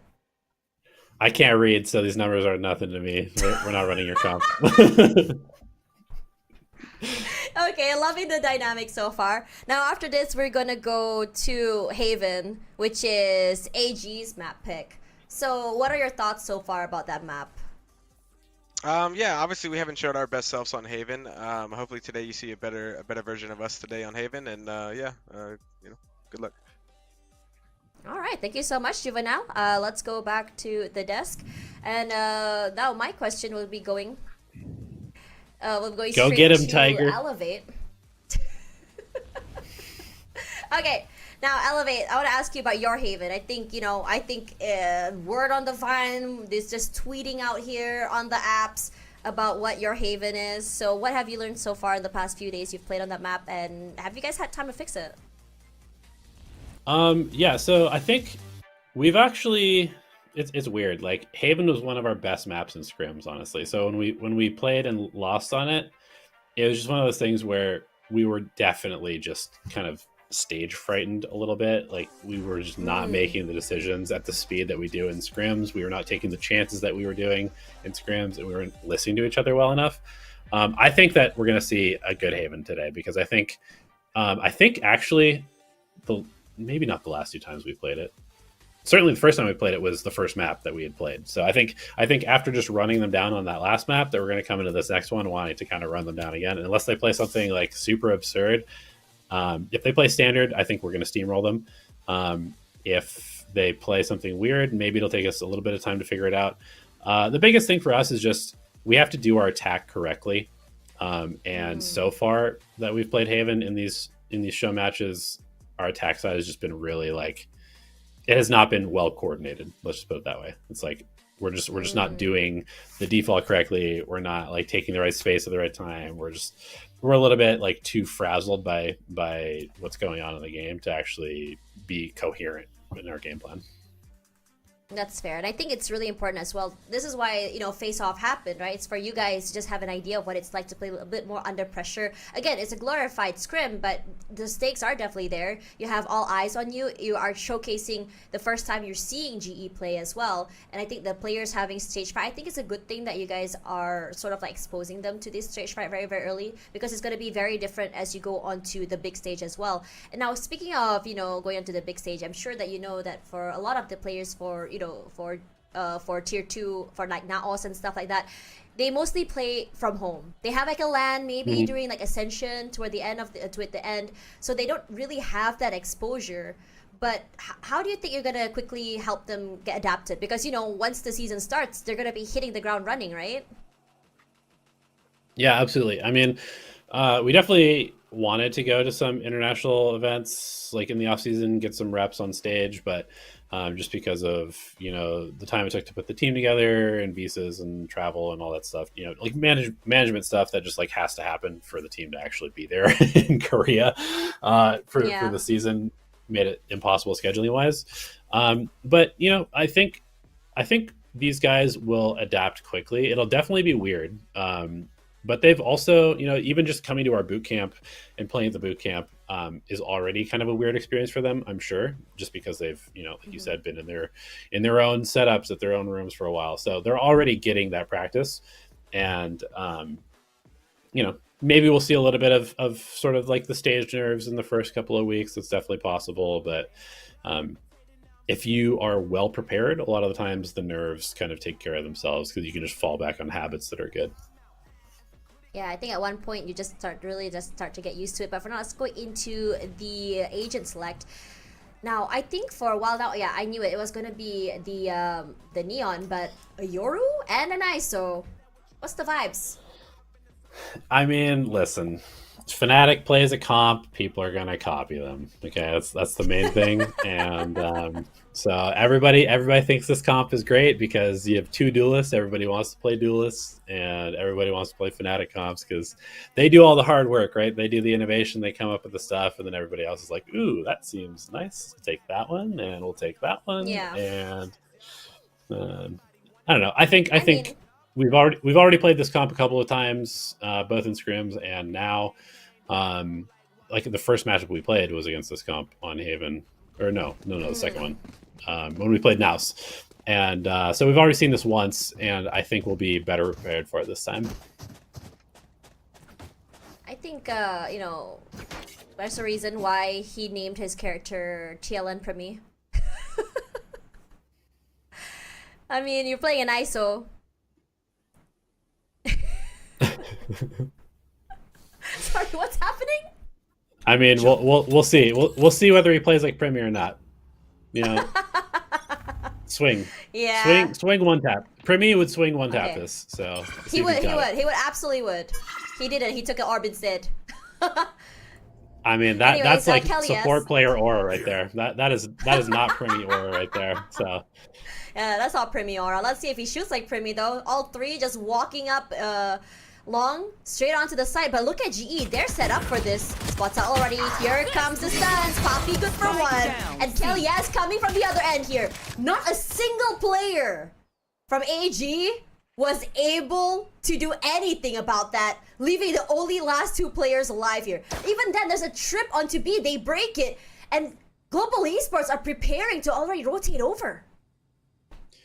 yeah, I mean that was actually a very nice call from AG. Contacting against a breach comp is definitely good. And luckily for us, Poppy was in the right position to spot just before they got to the back site, because they literally could have just walked in the back site and caught Kelly with the stun in his hand if it wasn't for Poppy's line there. Dang, that was perfectly done. Now, honestly, coming into this one, right? Most of the time when we talk about a Yoru, it's sort of like a pseudo initiator. You have the flash, you have the clone coming up forward. You can also run up and TP if you want to. The fact that it walked up like that is kind of surprising to me. Yeah, I mean it's just pistol around. The biggest thing is that we've got two stuns, right? And on C long lane and A long lane, and really everywhere on this map, those stuns are nasty. So you want to not give them the ability to trigger the trap play. Spike down mid. Shadows traveling. Great trade, 1 for 1. Poppy here. No one. He puts in the hurt. We talked about his frag potential. It's definitely there. He's rendered so low, finally taken down here by Kelly. Yes, caught just 2 players off guard. Playing so carefully with his opponent's utility to his advantage. But Tian, he has other things in mind. Guardian in hand. Shock darts forward here. Crystal has to find the right timing here. He swings out, and Crystal with Vandal in hand takes it forward. Still a very costly round. Yeah, I mean, after the initial duel, I mean, this was okay for Poppy to pop in, to peek in here, but once he starts missing a couple of those shots and they're clearly running up at him, things are getting a little dicey. So, luckily, we've got the APAC aggression that Pacific teams are known for, but we also were smart enough to import one European who plays like, relaxing, very fundamentally sound, boring Valorant. We need a little bit of boring Valorant on this team to balance things out. I really gotta give it to you, Rushi. You really got a very, very funny assistant coach. I like it. I'm just the Patrick vibe guy. Hill That's here.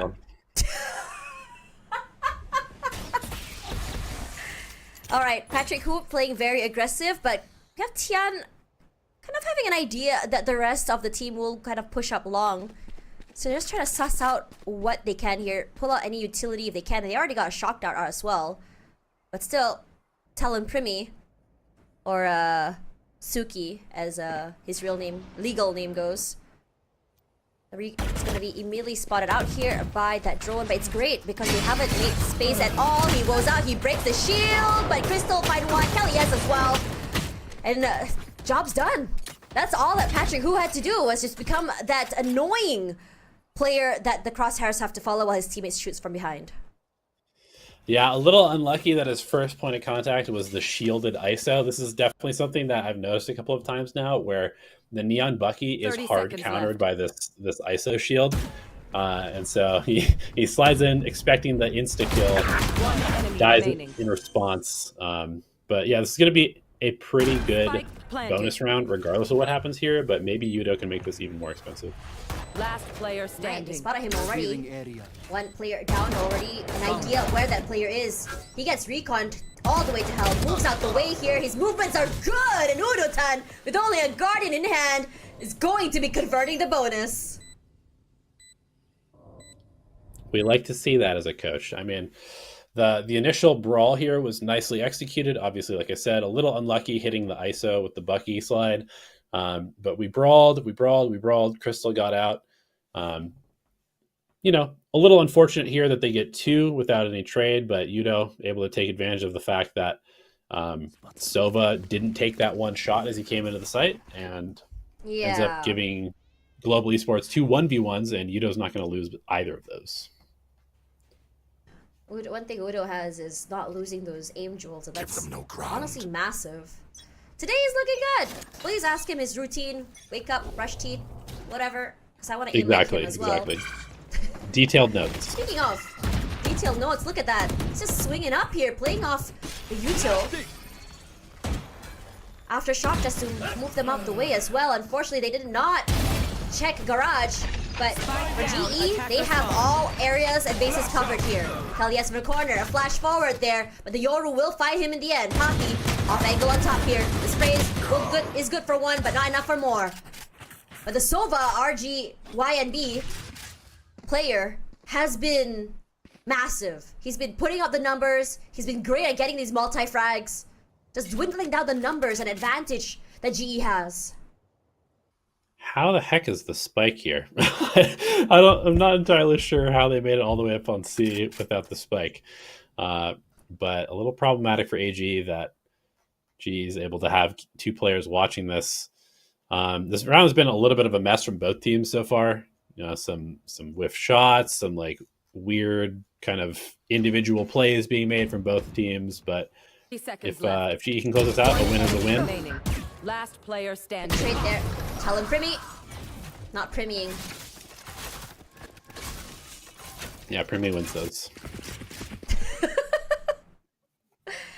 Not my Primmy. Hashtag. Give the guy a break. I mean... Nah, I mean, okay, let's talk a little bit more about this comp here. I mean, you did say it was a Fnatic comp, and there's a reason why it worked out for Fnatic, but what has been the problem so far for this team? I think without, giving this team too much help as an assistant coach, I think they probably just need to do a better job of actually like taking important map control. They've been kind of letting GE dictate the pace of the rounds, and we're going to see GE walking down middle here again, taking space away from them. It becomes very obvious where your opponents are going if you have control of the rest of the map, Yeah. A will be the area of contention this time. They can't see anything, so the whole team is just gonna back away for a little bit. Has an idea that GE might have a lurk someone nearby, and it is Patrick Hu here. They swing and they're gonna fall. Patrick Hu. You don't expect a duelist to be somewhere here, but Patrick Hu has been doing a great job of positioning himself in areas that people would not expect him to be. Yeah, now this is going to force AG basically just to go forward here without their Sova to re-clear the map. We're going to go right into the teeth of Global Esports retake.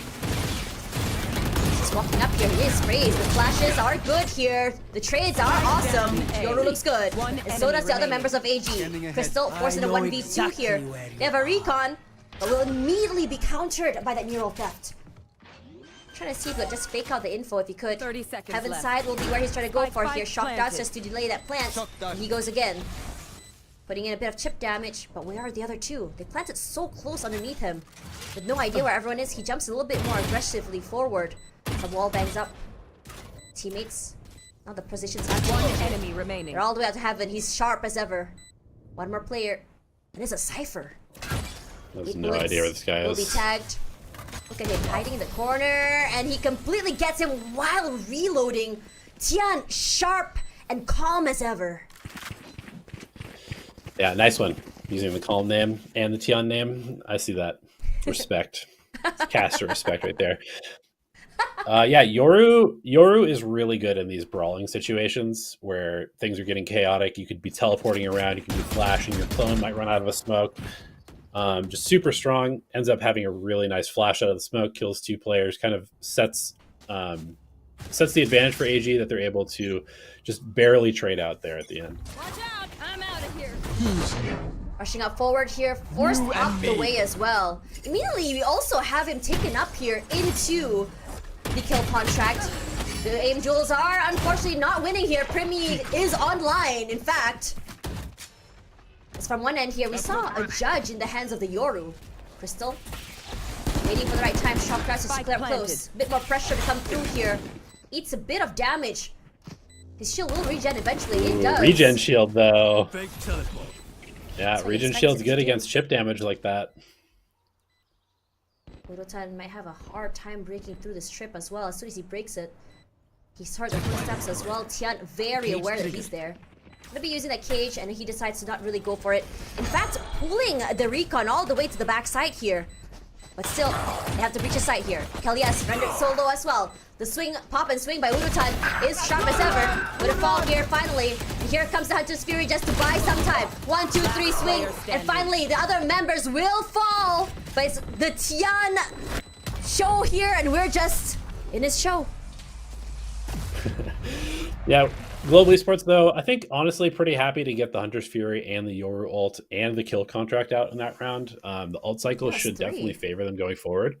I know Kelly has the Rolling Thunder, and there might be another one for Global coming up here very soon if they don't have it already. Yeah. I think that was a really good round for AG as well. They really took their time trying to breach into the site as well. Good reads all around, and I think they had a good idea that Urotan would be going for that flank as well. Urotan tried to kind of play it, but it's really hard to. There is a trip as well as soon as he gets caught. So wasn't able to come to just really execute what he wanted to do. But this time around, we have our talent Primi here up on side. Urotan is playing a more aggressive game, and he's not done. Now, chip damages all around here. The shield does get broken, and Urutan will be very happy that Euro Theft gives away all the positions of AG. So it is enough to just really convince them to just move back here and not really commit to this face-to-face fights, at least with a disadvantages number.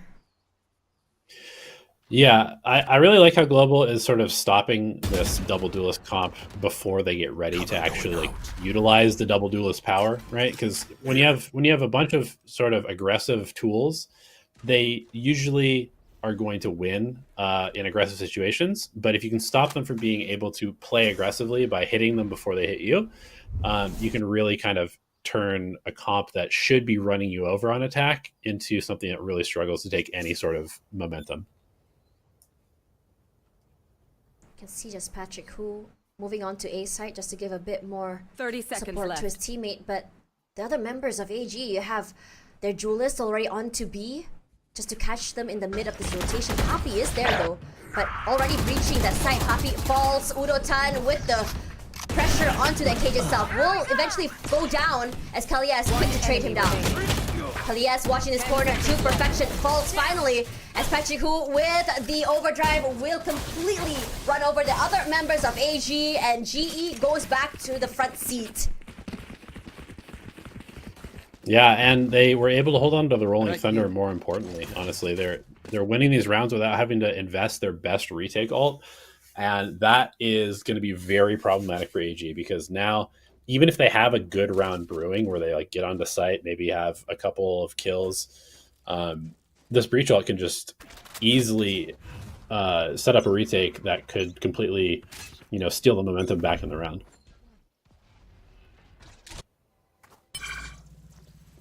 Still, Crystal will be the one to take this Altorp. 2 off his Hunter's Fury now. Poppy, he's ready to play off Urotan. Immediately the Paranoid comes out. They back off here, but Urotan's not done. Breaks it, still gets one through the clone. And that's massive. One duelist down, some firepower out the way, but then we all have a kidnapping to happen on the side. Urotan here, taking one out. He goes for 2, can't do more than that. Tian is sharp, but so is our talent Primi.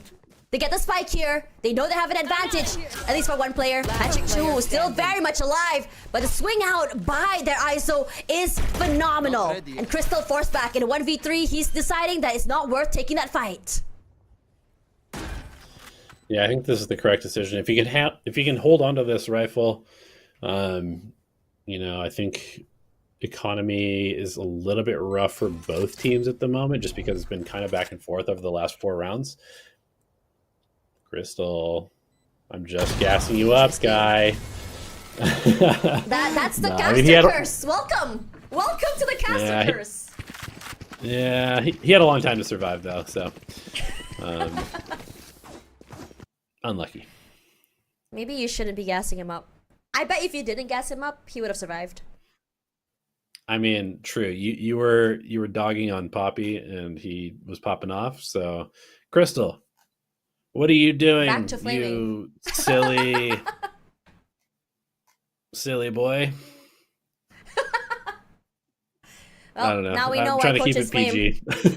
PG. Okay, I think we need a comms video to really find out what the comms are in the off season. Guys, head on over to the YouTube channel of Global Esports. I'm just kidding. But you know, honestly, it still looks very good here. I think for compared to the last few days that you guys have been playing Haven, is looking a little bit more, I would say, decisive on how you play, how you take fights. It's not really head on, and it's a nice push pull in my opinion. Yeah, we're definitely not afraid from making plays and getting aggressive. We've seen it several rounds in a row now where we're challenging them before they can really set up their attack. You know, this double duelist comp really likes to go C long and then like teleport into backside with the Yoru and run up with the ISO and the shield and the barrier moving forward. And if you don't shut down their C long stuff, it can be really hard to stop the momentum, especially once they get the ult rolling. As we've seen, the ISO ultimate is insane, right? It basically just lets you pull anybody from anywhere on the map into a situation where like the map immediately becomes a 4v5 because your team can just run up and scale on that person. So yeah, the Yoru ult and the ISO ult together are just crazy tools to deal with. So you have to make sure that you're not giving them too many opportunities to just use those on you, especially on a 3-site map where it's hard to get your stacks correct. Coming in here, so coming into, you know, scrims, I think as from a point of view of a viewer, as a fan, how do real scrims go? Do you guys actually go to 13, or do you guys ask the other team to do a certain, to help you guys play in a certain way? How does that go? Well, yeah, you definitely, you always play out all rounds, just because if, let's say, a team is stomping, you know, in scrims, you'd only get to play half the map every time. That's not very efficient. So scrims just go to 24. It doesn't really matter who wins. You're just trying to practice as much of your attack and defense as you can, get as many reps in as possible. You hear that, chat? Scrim bucks don't matter. It's true. Take this. You gotta translate it into real results. Shortcut. Yep. So Real results bucks. here, Primi. That is early pickoffs there, punishing one member of Global Esports so early, and because of that, immediately AG decides to make a beeline for the A side. Now look at Udotan's positioning here. He's playing with his cam. One peek forward is perfect. The flash is so good. But Kellyaz will have to pick up the pieces here, but not able to. The other members of AG just completely swarming the site. And GE finds themselves from the defense to attack. From attack to defense, excuse me, the other way around. They've gotten one already. Poppy. He's trying to spot out one member here. As player. Good to spot out one. Gonna relay the information to his teammate. A drone as well, just to move them out the way. Paranoia up forward here. And it just sets up Patrick, who for success. And he's trying to swing it. He wall bangs it. Unfortunately, not getting the pickup he wants. All members looking at him. Poppy down. And so is Patrick, who. And we are down to a 5-4 AG catching up. Got pretty dangerous there. I do like what GE did though, putting the Vandal on the Neon and also buying the Neon a regen shield, because it really kind of maximizes the amount of damage he might be able to put out in the round. Makes every situation dangerous. You know, this is a game where ecos are already hard to beat just because of utility, and you know, some agents have weapons for ultimates or other abilities, and you ought to just really respect teams no matter what their buy situation is like.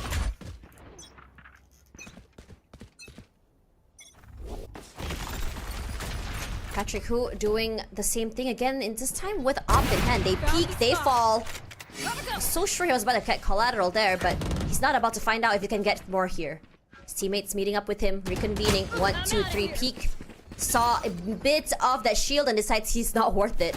Does not want to lose the op this early at the very least. Yeah, Patrick, Rolling who is Thunder this guy? activated. The discipline's crazy. Insane. And so is Crystal as well, playing that off angle on Graffiti. He's gonna go for another peek as well. Breaks the clone immediately on that side already. But look at this friendship. The trades are true. Kellyaz and Crystal playing off each other to perfection, leaving player on his own. And Crystal to wrap the whole round with a bow. Yeah, I'm really liking how together we're playing. Like you just mentioned, there's not a lot of opportunities for AG to get ones, which is really good to see, because every time that we lose a player, we want to make sure that we're trading that out. And so far, so good on this map for the most part. You know, coming into this one, it looks, and again, that friendship, right? Immediately how Patrick Hu falls, immediately you have Kelly S on the other angle trading him out. And as soon as Kelly S falls, you have Crystal on the other end. It's almost upon layers upon layers. I'm not too sure how exactly you guys have managed to set it up, but it's great. Yeah, I mean, honestly, I think it just came through the recruiting process. We made sure that we picked players that just seemed like, good communicators, chill players. Neither one of me or Juvenile wants to deal with drama. It's not fun to have players causing problems in the team. And so both of us are pretty mellow, and we want our players to be pretty mellow as well. Not too sure the kill contract got anyone here, Poppy. The backside will be taken out quickly by that shorty. Now on the backside, Urotan gonna find himself face to face with 2 players of AG and finally falling here. Global Esports could not hold on to their defense. Will eventually fall. Patrick Hu, you gotta give it to this guy. Nerves of steel, just peeking out like that. And even then, he's still trying to see if he can get any value by anyone trying to challenge him. But then we have our pre-meet player here.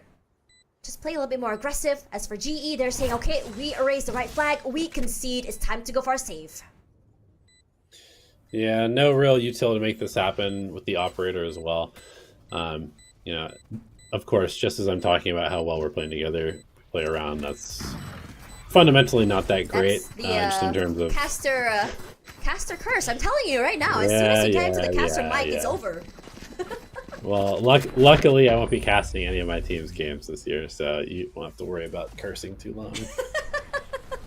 What about Coach Curse? Does that happen? In the half. Hopefully not, because I'm sure I do that all the time, if so. Now, what are you thinking here? What's your thought process about what these few rounds have been your team has been going through? Currently, I'm thinking, why is Yutasan doing product placement for Monster? I don't think they're one of our sponsors, so not a fan of that. We charge for those things. But as far as the game goes, I'm honestly pretty happy because I think, like I said, this has been one of our better maps in scrims, and so far we haven't won it in these face-off matches. So it's nice to see us, not starting too slow, not falling way behind, fighting against a aggressive comp and fighting them with confidence. I would like to see us get out of this half with, a 7-5. That would be super nice, and then we can just go ahead and kind of, I think, do what we do best, which is play a good default game and allow teams to make mistakes into us. I think Urotan heard you just now about his call out about his drink. He immediately pushed it back. Coach Aura is incredible. You can't be giving away free advertising. Everybody needs money in esports. You can't be giving away free advertising. Esports winter is rough. I'm just kidding. Coming into this one, I'm really liking to see, the amount of impact coming in, especially from Kellyas and Crystal from this map. Being Patrick, who is just doing what he usually does in terms of taking a space and just becoming a human recon to an extent, excuse me. But this time around, it's a slower start here. GE, you're not having that early contact, not having too much aggression. I mean, at least for Crystal, the very least just peeking long here. But Patrick, who as soon as he peeks, he's gonna win that. Quick first contact. A jump peek forward, he's gonna try to see if he catch anyone again. Breaks that cam as well. And now for AG, they're thinking, okay, maybe we're gonna be a bit more patient. But that peek out by the team is just insane. Tian falls as well. There's no shield to protect the ISO this time. And with the shield, he's just gonna move backwards. Yeah, I love how tenaciously he played that. He was not going to let them have any space for free and punish them every time they tried to take a peek that was not to their advantage. So love to see that from Patrick, who just playing the position to perfection, giving us a huge advantage in this round. Like I said, 7-5 half. Let's go. Make it happen, guys. They might. Neural Theft activated already. Spots out all the members of AG as well. Hunter's Fury to delay that plant and in fact tagging one of the players. 30 seconds left. They're quite low, but they are going to still get that plant. Lots of time to work with, but they need to make sure they can get on the site before they prepare for that post plant. They push up forward here. Gonna get 2 here from GE. 1 for Poppy, 1 for Kelly S. Damage is done despite all of the efforts made by Suki. Yeah, very nice. I mean, once Patrick Hu does this on C Long, the round should be over, basically. Like, I would say this is like a Switching situation you should sides. win 95 to 98% of the time, if not Go even now. higher. Clock ticking. And we've definitely had some problems winning 5v3s so far in face-off, so it's nice to see us just convert cleanly. The coordination of the collapse with Udaton on the flank there was really nice, and it's just sort of like expected result, but also it's a relief to actually see it happening, if that makes sense. Yeah, it really does. Let's walk me through what the calling on the team sounds like. Is it like fully just a call from the IGL, or do you guys have like a second caller? What's going on there? So yeah, Kelly definitely is the main guy. He's usually, we give him, like, we've specifically given him, you know, the space in the pre-round to make sure everybody's on the same page. But then Crystal and Udaton are both very vocal players also. So they give a lot of really good No, it's not information. They give a vocal. lot of good sort of other options. Sorry, go ahead. I'm sorry, I was gonna say, you know who's not vocal? It's Patrick who just walks up and shoots people in the face, mutes his mic and does a play. It's true. You know, sometimes we're like, Mark, you're muted. Cage trigger. And then he comes back, blows our eardrums out with like 200 times volume for some reason. You know, just classic stuff. Yeah, now all eyes for GE will be going toward that C-Long area. There is one trip, just to really trip them off if they can. And Tian takes quite a bit of damage here. The shock darts come through. Not too sure what happened. That shock dart actually, Patrick Hu gonna walk straight into that. Kelly has to fight Kong. Quick for that as well. Swings up forward there, but there is still the Omen to work with. He gets two, in fact, before finally being shut down by Kelly S. Leaving only their Sova alive. In a 1 versus 3, we've seen miracles happen. But so far, GE has been clean with how they play with each other. Look at this crossfire they have. Look how far back they're playing. 2 from long, 1 from garage. He crosses. There's nowhere he can look to try and stay alive. But he's gonna try though. Player. Revealing area. Shock dart forward, but Udotan was completely ready for him, and they go to an 8.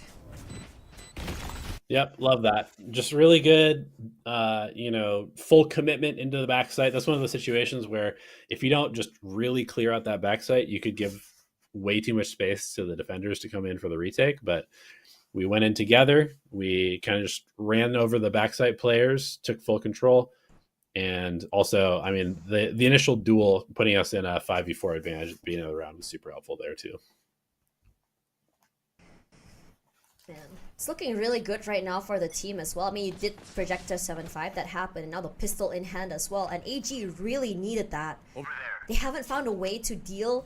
It was not really aggression either. It's just positioning for GE, right? That really good post plant, how quickly and how decisively they played together just to make sure that they can secure those rounds. It's massive.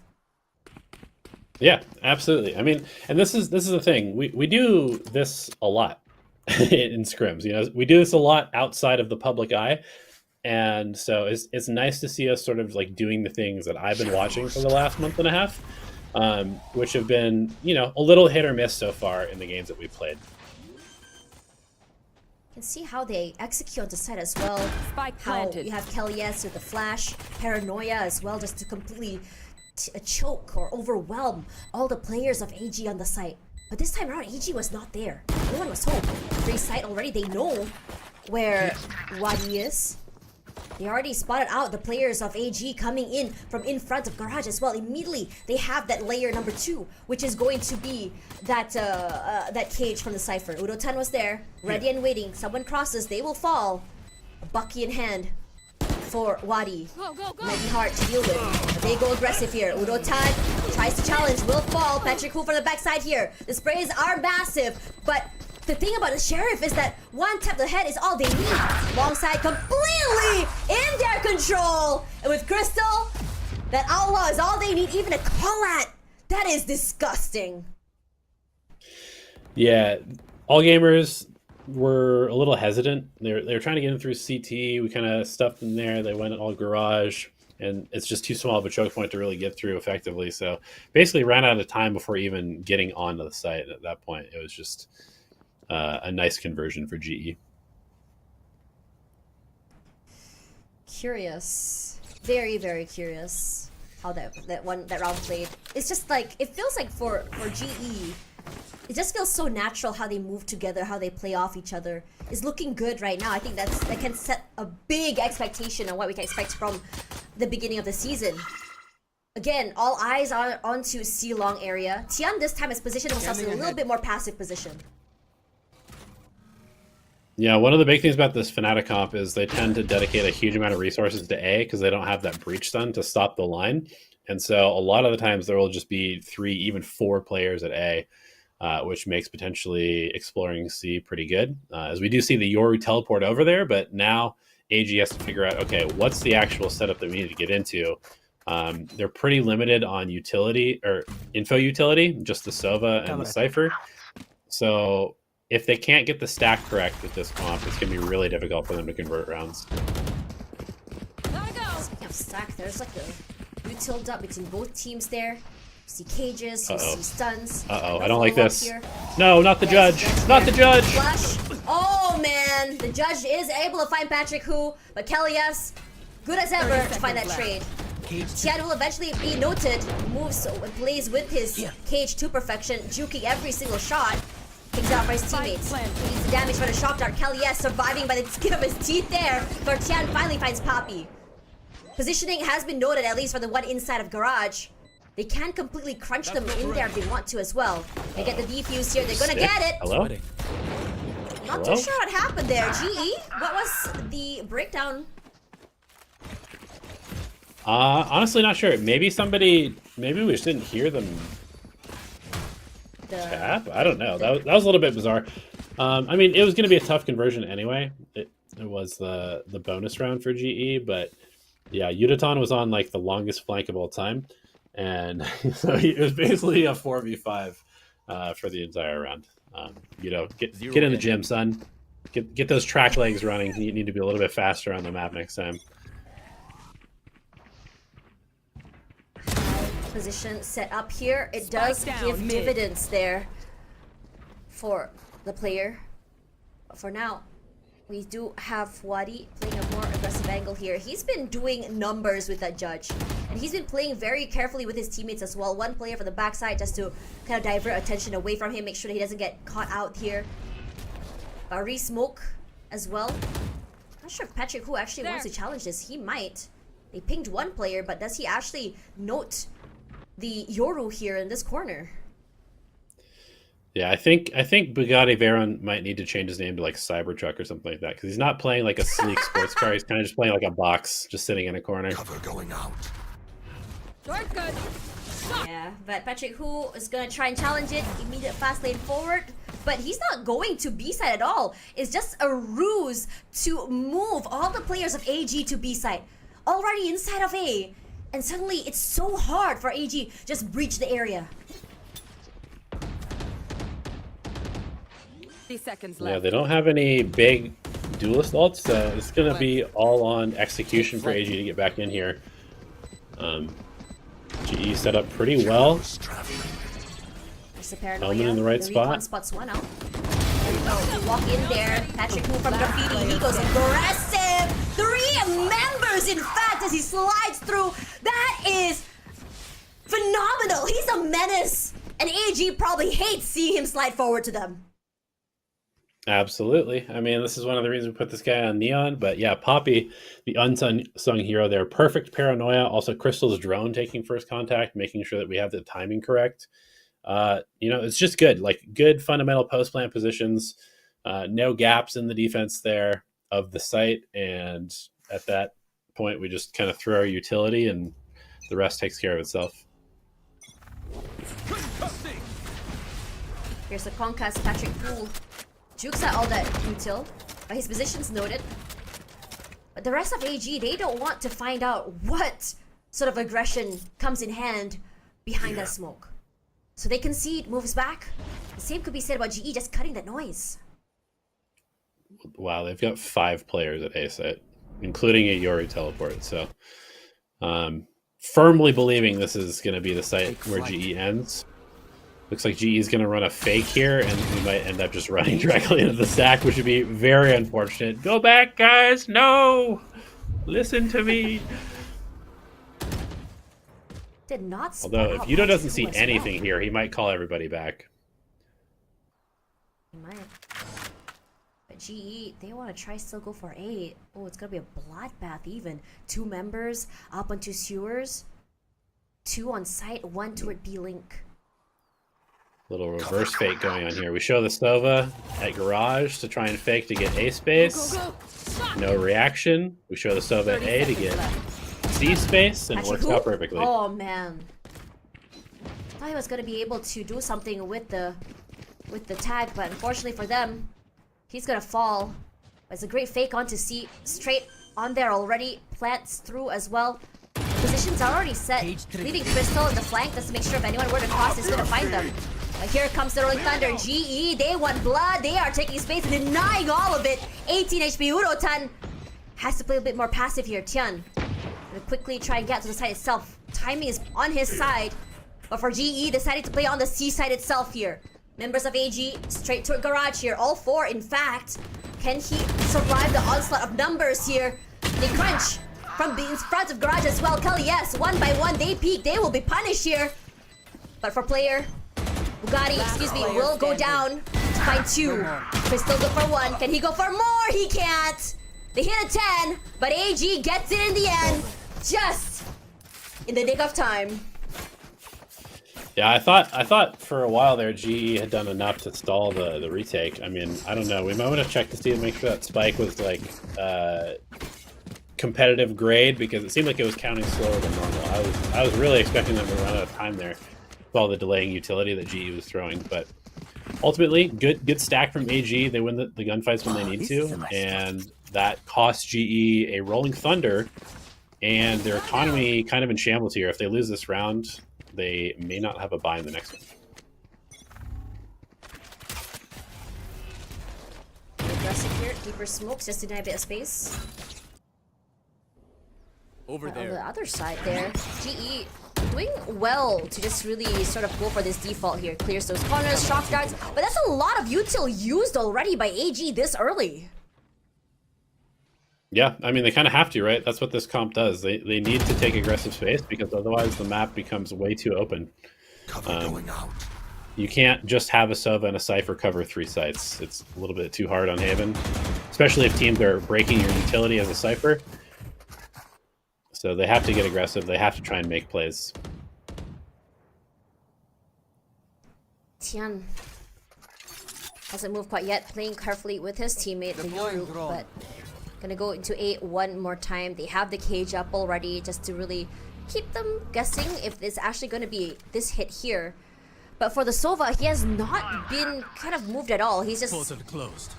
not buying any of this, because they've just been juked so many times here. Veron already coming onto the side as well. Here's the footsteps, notices to his teammate, and immediately look at that quick rotate there from B, and the Cypher coming through as well. But look at the B line coming in from Global Esports. Once again, it's just a game of smokes and mirrors.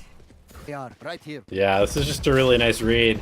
They know that the Yoru hears 4 people running to A, so the rotations are going to go there, and as a 10 result, seconds left. they hit a quick pivot. Poppy's holding space towards C, and look at this. Yudo on another massive lurk. Uh-oh, kill contract. Primi. Kelly, yes. Gonna fall there.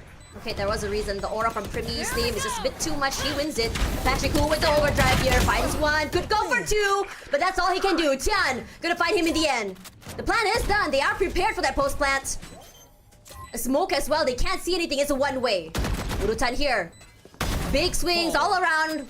Walks straight into Primi, or rather Suki's crosshair. You hear the tap here. He tries to go forward. Going here to go for that defuse there. Wins 1 fight, goes down to Crystal. Crystal, can you do this? Time not on AG's side. Not buying it. And they get the round. 11 in the bag. Global Esports 1-off match point. Yeah, very very nice by Crystal to close that one out. You know, he's been super consistent winning these clutches. Another nice 2K with the Neon ult from Patrick Hu, and like I said, just a great call from Kelly to do the pivot, or whoever did call that. That's one of the nice things about our team, is that like Kelly will call these, Crystal will sometimes call these, but everybody is allowed to, you know, if you got the play, if you got the perfect read, make the call and we will listen to you. Go, go, go. GE getting active. Definitely a lot more active than the last 2-3 rounds.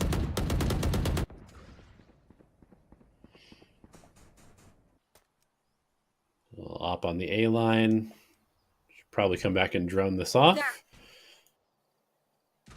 Meanwhile, Yudotan holding space in middle with all the Cypher utility. As long as we don't just walk into the op lane. Poppy, come on now. How many times have we re-cleared this without? It's okay. Okay, happens. Thankfully for them, they're not getting hit by the second op shot, so Peasants noted. They're still gonna try and fight for this control off Sewers. Patrick Hu. Yeah, she just eats all of that recon as well. Positions noted. 3 members already onto A side. The other 2 members of AG just hovering around B and C. Yeah, we haven't really done a great job of breaking anything towards the C side of the map, so there should be a fairly readable round for all gamers. They've got the 2 seconds left. areas stacked that they want to have stacked at the moment. We're going to drone to try and pull rotations to A. The timing a little bit weird here, but maybe we have enough to get on the C. Nasty short. She left scroll gets a 2-on-4. You'll already hear from the shadows turned on already as well.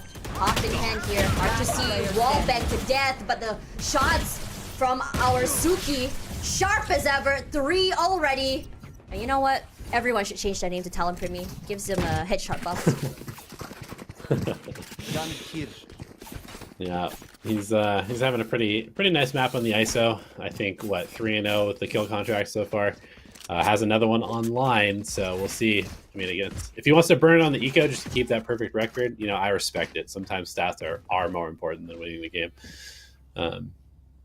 We'll see. Good right now, understanding what they can get value from for that ISO as well. Just taking these initial fights, winning those aim jewels as well. Patrick Hu this time getting active once again. From the shadows, activated already, clears out the back of sight. In fact, Fastlane already online here. Patrick Hu has to play a dangerous game. Will eventually be found, but Kelly, yes. That Sheriff, he puts in the damage. 1 player knocked down, and he wants to go again here. Udotan, gonna move out the way here. Will be okay. Kill contract against the Sheriff. This area. Oh man. Our Suki gonna be finding 1. Udotan gonna find the Yoru eventually.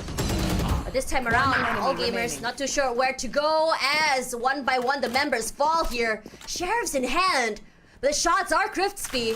Clearly, Global Esports this year, aimers all around. C. Oh my gosh, the timing is crazy. It really is. The timing is crazy. It's the plants as well. You already heard the sounds of the Vandal come through. All eyes on that. They have an exhaust to bring up each other as well. A thrifty, in fact. And look at the upgrades they got from this round. Match point. Yep. Love that. I mean, the initial hit didn't go particularly well, but Kelly hits the nice trade. I mean, like I said, if they want to use the kill contract to get the perfect 4-0 record in 1v1 duels, that's fine, but they're not going to win the map if they do so. And so I think right at that point, I was feeling good, but then we win the round on top of it. I mean, I think we close it out this round. We got big ults. The buy is sketchy for all gamers. Let's put him to bed. An early night here, TP back, but look at that! I'm not too sure. Patrick Hu was not expecting the Sova to be holding that close here. Util expended already. You have the aftershock just to clear up that corner. Player, almost like the unmovable force here. Udotan walks up just a little bit to clear out the top side, but decided against it. Global Esports here.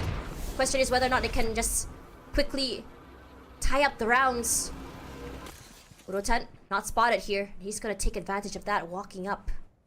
No one is actually watching here quite yet. Not too sure if he heard the jump shot spots. No, I don't think so. No, I don't expect all gamers to rotate off of this at all either, just because none of their Cypher utility has been broken. There's no noise towards B. So there's just gonna have to be a nice execute from GE to get this one over the line. Hunter's Fury. Tags 2 in fact. Almost 3. Flash top as well. Player can't do anything. Udotan cleared the opening. So is Poppy for 2. Putting in the numbers. Very quiet. On the top side of area here, Tian. Spike planted. Hard ask. Last All player eyes are on standing. him. He has a shield to play with. He has his util as well. He has the uppercut. Look at how many utils are on him already. One by one. As soon as he clears one, it's a shock dart. There's the dart as well. In fact, look at the pressure coming in from the guns as well. He can't do anything. At this point, just throw your guns through the door. Accept defeat, I think. He did that. Attacker. Walks in straight into Crystal's crosshair. And it's a clean 2-0 here. Global Esports. What a way to start the year. Yeah, I mean, this has been a super, super good event for us. It's been very fun to play. It's been fun to watch. I'm really, really excited for the future. I think we will hopefully have more off-season stuff, but if we don't, we'll scrim and scrim and scrim, get better every single day. And like I said, I've been watching us do stuff like this for the last month and a half. It's not consistent yet, but certainly we have the ability to play this well and play even better than this as well. So I'm just very excited to watch the team develop as a coach because, Juvie and I, we pick these players because we see the potential. Like it's in there for us to be a very good team this year. And we just have to make sure that we put in the hard work and that we realize that potential. Yeah, coming up forward, I think Juvie looks very happy here. Like in map 1 just now, it looked like he has a lot to say. But this map is just smiles all around, chill as ever. Yeah, absolutely. I mean, what's not to like about a 2-0 against another VCT team? We've got Patrick Hu with 5 bloods at the top of the scoreboard, doing his job well. Crystal with the clutches, only 9 deaths on the map. We like that. Everybody did their part. And I mean, I think Kelly's calling on this map is the best that's looked so far in the face-off. Right. So coming in, I think you talked about Kelly's calls, right? I mean, I could definitely say right now that Kelly is definitely a fragging IGL the way he has been playing, playing and just trading off each other. Is this a dynamic that you guys prefer? Because I know some teams they don't really care about getting their IGL's numbers up there. But what about Kelly S? Yeah, I mean, I kind of think that we're at a place in Valorant where everybody's got to be able to shoot. As long as you can have good calling in addition to that, you'd always rather have extra firepower, right? And so it's also nice too when you have a player who understands some of the other roles, right? Kelly, as a duelist, he knows what his player that he's supporting needs, right? That's kind of the cool thing because he's been in that position with the breach or the whoever throwing utility, but now he's doing it for somebody else. And so he kind of understands that relationship, which is really, really good. And then obviously, I mean, the man can shoot. We've seen it over the last couple of games, and it's always nice to be able to just get that production out of a position that sometimes gets overlooked. Regardless, today is the day where Global Esports wraps up the entire week of Global Esports Face-Off with a clean 2-0. And I think this is honestly the outcome that you want, right? Being able to see your team just really thrive as the week goes around. I think what's really important right now is that Haven, I think for a while now, everyone's been talking about what to expect from GE's Haven. This week has been a bit rough, but finally on the last day, you finally got it. Can you share with me a little bit about how you kind of fix what went wrong from day to day here? Yeah, I mean, really, it kind of comes down to just getting more reps in. I think that, like I said, we've been doing well on the map in scrims. When we played it the first time, we were definitely just really hesitant. When we played it the second time, we were a little bit less hesitant, but kind of sloppy in the way that we were trying to overcome that hesitance. And then this was a lot more just sort of like a coherent game plan that we're executing well and we're executing in a decisive way. And yeah, I mean, it can look pretty dominant when you play that way. So I'm definitely just happy to see us, getting more consistent and hopefully we're able to just kind of figure out what unlocked and then keep it rolling. Speaking of what unlocked and keep it rolling, I was casting Boom Esports the other day against GE. Yes, it was a loss, but it was a very interesting one, I think, in terms of score. Because while people think it was GE not doing very well, But when you look at that, hello Juvenile, this is also a question for you. For Boom Esports, just now the other day, you guys went, you guys lost 1-2. But the thing is, what's interesting, the map that you guys won was a landslide that was split. But the maps that you guys lost were like very close. It was a 13-10. Can you share with us a little bit about what went on there? I mean, Split clearly looks like your best map, and like what's going on with the closer maps? Yeah, I mean, that's just us trying to get better at dealing with pressure, being able to understand how to play under pressure, stuff like that. Like I said this the other day in the interview. When we're winning by a landslide, like everything's chill, we're good, everyone's going. When the matches start getting close, we start getting a little pressure on us, and then our gameplay isn't as smooth. It's not as well thought out. So yeah, it's just us getting better and better at playing under pressure. That's one of the reasons of doing this entire thing, was so that we get used to playing under pressure. Even though it's like I said, it's glorified scrims. It's still we have the expectation we should be winning all of these, right? So just the expectation to win gives us a little bit more pressure than the other teams who are coming in a little willy-nilly playing random ass comps and stuff like this. So it's just us just getting better in those situations, and we'll keep improving. We'll keep fixing things, and we'll keep getting better. Speaking of, talking about like, willy-nilly and stuff like that. I mean, I think Boom Esports was my most anticipated match coming through, because given the fact that technically you guys are sort of an ascended team, sort of from tier 2, right? You have players who have played in tier 2 for quite some time. They're proving themselves through these, through tryouts, making it to tier 1. And technically, Boom Esports is the same vibe as well, right? You have one player from VCSA coming through, as well as the Indonesian players, and I think a lot of teams would sort of like put you guys on head-to-head in terms of power. But what are your thoughts when you guys were going to go up against Boom Esports the other day against in Global Face-Off? Like, what was the vibe? What was the stress like, and how did you guys deal with it? Yeah, I mean, I expected to win, and we didn't win, so obviously we didn't handle it well enough. I don't think there was a ton of stress per se. It's just we knew that was one of our bigger tests in this show matches, and I mean, just like I said, every day we got a little bit better. I feel like every day we got a little bit cleaner. Every day we learned something, and so I feel like the whole show match as a whole was successful, even if we didn't win as many as we would like to. Okay, speaking of, I think we know that last year was the year of Korean Valorant. I think we saw a lot of Genji coming up. DRX was doing really well, PaperX as well. So in terms of power ranking, where would you kind of rate where GE is right now in this off season? And do you think that you'll be able to go full power by the time the season starts? Yeah, I don't know where I'd rate us, man. Obviously, I had big hopes, talking early, but we obviously have lots to work on, lots to improve at. And the off-season results at the end of the day, they really don't matter. Do you guys know who won Really? or placed second in the Americas kickoff? Do you guys know? It was Loud. Do you know where Loud placed in the regular season? Not very high. Not very high. So I mean, you know what I mean? it's giving, yeah. I mean, it's giving what we thought about last year. Right? I'm not sure if you guys followed Convergence, but Gen G started off almost losing to True Rippers, and everyone was questioning what the heck is going on with GE and with Global Esports. With Gen G, excuse me. But then suddenly during the season, they started just shred the whole thing. So that's why I said, like, when people are so critical in the off season, this might not matter at all. Now coming into, I think I want to ask both of you guys collectively as coaches here. In the off season, I think not having this regular season to practice and stuff like that, is the pressure even higher, or is it more relaxed? No, I mean it's more relaxed definitely than the regular season, right? Because the regular season matters, kickoff matters. These events, like, they literally do not matter. They are relevant to our entire season. If we're in champs at the end of the year, nobody's gonna remember that we lost to Boom Esports in the Global Esports show match. You know what I mean? It's gonna be an irrelevant match at the end of the day. So, we have everything we want still ahead of us, and we just got to put in the work between now and then to get there. You go ahead, All right, Elevator. Elevate it. Yeah, he's very quiet, so I'm just wondering when he was gonna give his input. Well, I mean, I'm head empty, no thoughts. I'm just I'm a conduit for Juvy's strategies and thoughts about the game, and I have no original thoughts at all, so I concur with what he's saying.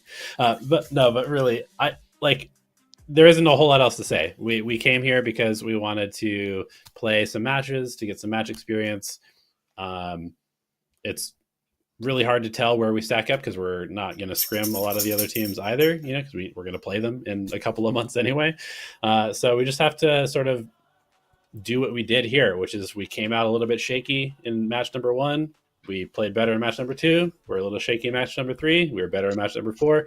And then here we go, getting even better. We win Haven finally, thank God, because we should have won it in the past. So it's nice to see improvement in just a short period of time.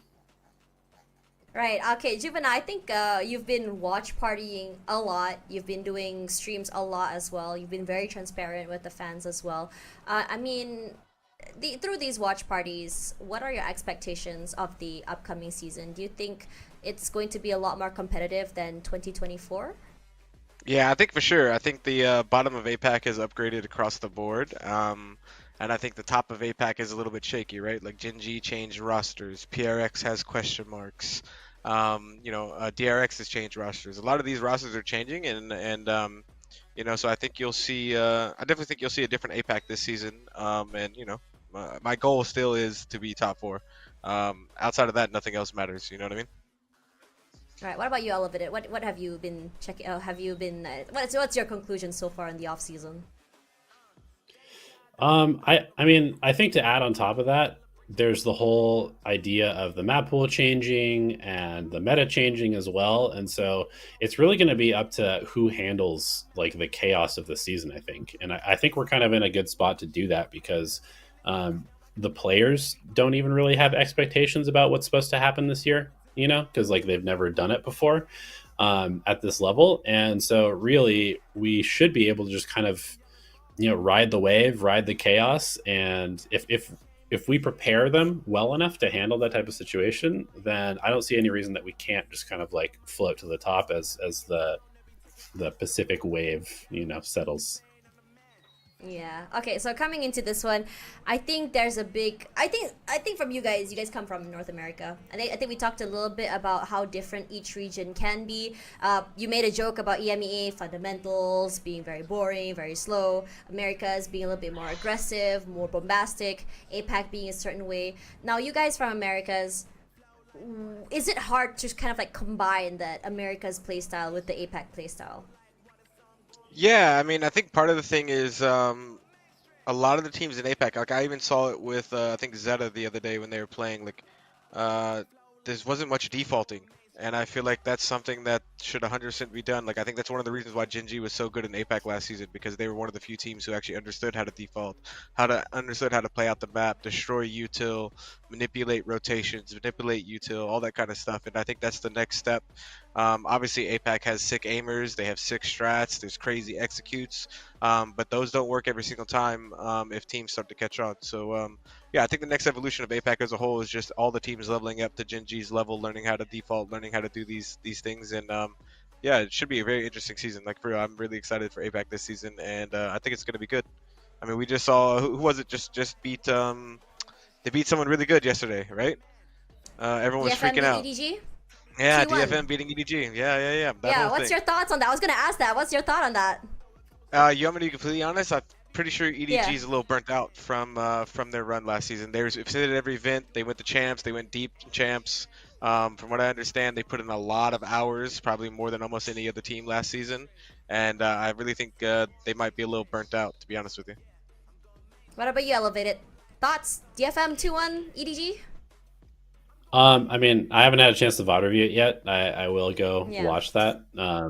But yeah, I mean, I think the game kind of lends itself to being something that kind of comes in waves, because the more you play this game, the better you're going to get at it, because there's so much stuff going on. Like the more times you see crazy utility come at you, the better you're able to deal with that. And if you're out of practice for even a couple of weeks, a lot of those things can slip away, and you become just like a couple steps behind. And so you can lose to anybody in this game if you're not like really grinding. And so if EDG is, taking a little bit of a vacation, which they deserve after winning last year, and they're not grinding super hard yet, then there's no reason that a team like DFM that has talent on it couldn't beat them. Okay, now we already talked about strats and everything. Let's talk a little bit more fun stuff. Let's talk about GE walk-ins this year. I mean, last year you guys had a whole theme song going on, GE fighting type moment. Are you guys gonna do fun walkouts, please? To be honest with you, man, I haven't even thought about walkouts. That's so far from my mind right now. Like, I want to win the I match more than I want know, to look but cool in the walkout. I'll tell you that right now. If I have a normal walkout and I win the match, you guys will be yeah. happier than a cool walkout and lose the match. All right, so Okay, okay. Facts. But maybe but, but, maybe but, but, maybe like we'll cook up something fun. hypothetically. All Okay, right, but how about hypothetically. hypothetically? I don't have no idea. I have not thought about walkouts one bit, honestly. Come on. Maybe I'll promise the fan a walkout. I'll promise the fan a walkout Yeah. when we make champs. How about that? Okay. Okay. I want to see Juvenile in like a. We already saw Dinosaur from Benkai. I don't want to get copyrighted with Yoshi. Can we see a? Can I just come out? Oh can I my come out god! with the banana suit? Can we have this suit? Can we have a wingman suit for him with the boba and everything? He looks thick. Are you calling me thick? I mean, I didn't say anything. But if you think you are, Listen, man, they then flew you out to you Korea and do started feeding you a bunch of food. They did, bro. Delivery every single day is too good, man. All the food here is amazing. Yeah. Did you Korean eat the barbecue fried every chicken night, with the delivery every salt? day. I've had the fried everything, bro. I've had everything here. It's yeah, it's all really good food. Actually, Seoul has really good food. It's definitely it's not better than LA food, but it's up there. Whoa, how dare you? Ooh, fighting I'm words. I'm just gonna be fighting honest. words. LA food has the best food of every Mans came place I've from LA ever does been. clear. Americas to talk down LA our does food. I clear don't know pretty how I much feel everywhere. about this. I'm telling you. Visit LA, and if you disagree, then we'll talk. All right. You know what? I'm not gonna disagree with you. I've been to LA. I loved LA. I got excited about everything in LA, but I'm gonna pretend that I like Pacific better. You gotta because stand I'm on business for you know what I'm Pacific. You gotta saying? stand No, on come business. on now. Okay, now coming into this year as well, I think, we talked a little bit about, what you guys are going to be expecting this year. We talked a little bit about your walkouts.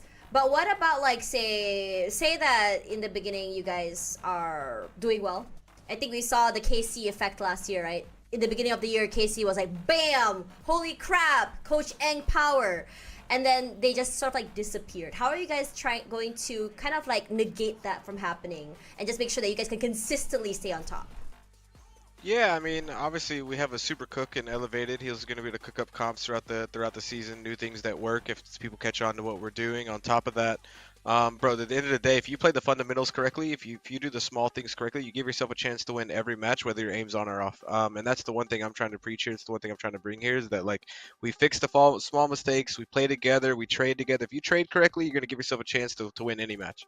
That's just the reality of the game. And yeah, I mean, that's going to be our focus all season. And I think we're only going to keep getting better and better at that, to be honest with you. Speaking of getting better and better, you guys did mention that you guys want to try be a little bit more creative in your comps, right? So, I mean, obviously, when you start the season, you're going to be hitting the ground running because obviously every match matters, especially as you get points throughout the entire season, right? Coming through this, how much freedom does it give you guys to kind of like practice or, sort of like try to cook with unusual comps because of that? Yeah, I'll let Elevated take the unusual comp question. I mean, honestly, as much as I like to talk about, do new stuff, do all these things, you really can't play unique things unless you can play the basics well. And so I have no problem with us playing stock standard comps, like as long as we need to play good Valorant. And then once you play good Valorant, then you can play even better Valorant by being creative and doing new stuff. And so, we're already building a foundation by just encouraging players like, you're playing ranked. You don't need to lock in Jet every single game. Like, play something else. Like, expand your agent pool. Do it for us this year, but also do it for your own career. Because the more agents you can play, the more roles you can play, the better you're going to be over time. All right, so I think that's all for the questions I have. But before we go Elevated, do you have any questions? You guys going out for dinner again tonight, or do we have scrims tomorrow? No scrims tomorrow. We have scrims starting on Monday. And then, yeah, like we are going out tomorrow, though. We're going to go out and go do some Oni ramen. And then we might do something a little bit more fun. We were thinking about maybe laser tag or something along those lines to go do something Oh, fun. man, So, Elevated. Are you feeling FOMO yet?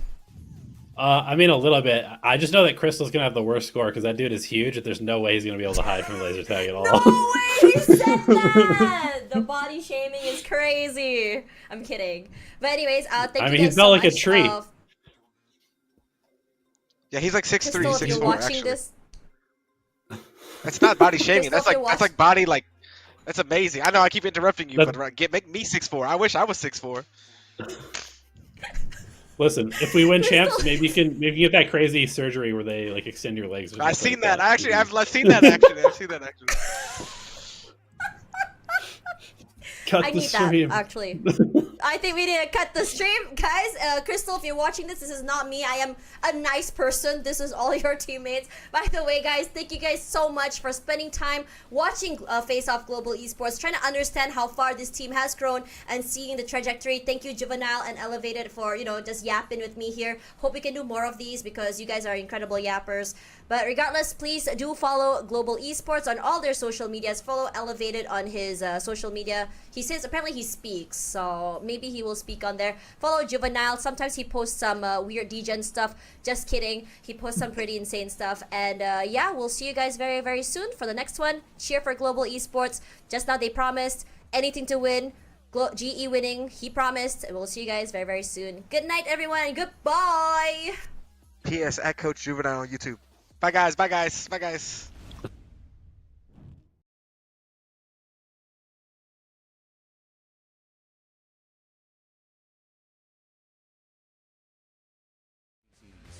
Witness the Global Esports 2025 VCT roster in action.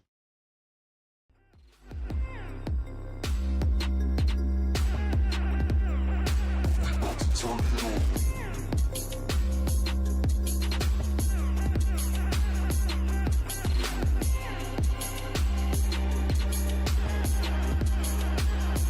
Turn it on.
sky that the brothers on the rise now.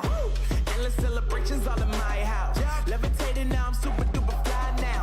London boy, but DC where I reside now. Put the time in while you always yelling time out. And if quit it, cause I know I'm coming with it. You were sitting, you were wishing I was handling my business. Now I got the ball like Harry Potter playing Quidditch. And my business is humongous, you would think that happens in there. Damn man, I'm all that, yeah, I'm all that. Working for that whip, yeah, that what you call that. I'ma blow up in the summer, have them yelling fall back. And I've always been ahead like an effing ball cap. Man, I came in the game like, whoa. Got a couple chains on me cause I like gold. They told me I'm the best and I told them I know. Cause when I'm in your town, every ticket I sold. Yeah, they saying I'm the man. Facts, bro. Lot of haters, tell me where they at though. I'm the new pop, all I do is rap though. Want me on your song, throw a couple stacks, yo. Woo! Everybody wanna do the same thing. Yup, that's why we ain't on the same page. Do my own thing, and I maintain. Flow like water, so I'm going mainstream. I'm going mainstream. Flow like water, so I'm going mainstream. Yeah, I'm going mainstream. Flow like water, so I'm going mainstream. I'm going mainstream. Mainstream. Flow like water, so I'm going mainstream. Yup.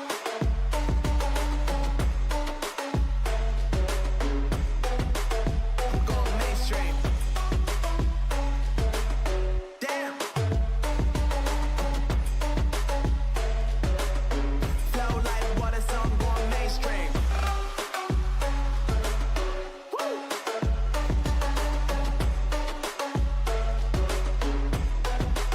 I'm going mainstream.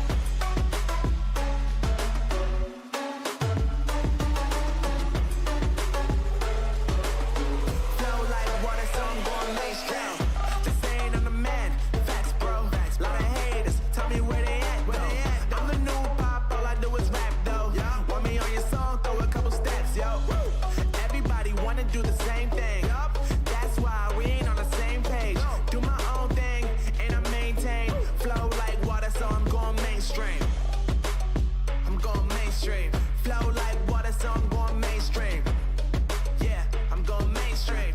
Flow like water, so I'm going mainstream. I'm going mainstream. Mainstream. Flow like water, so I'm going mainstream.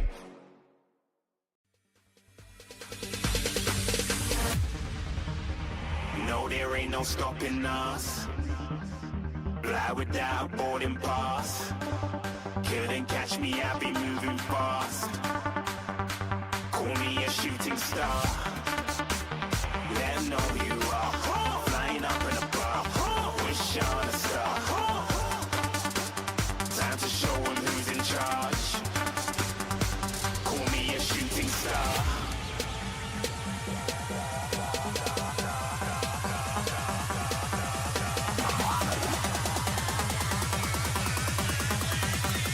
Shooting stars. Didn't even get to bronze.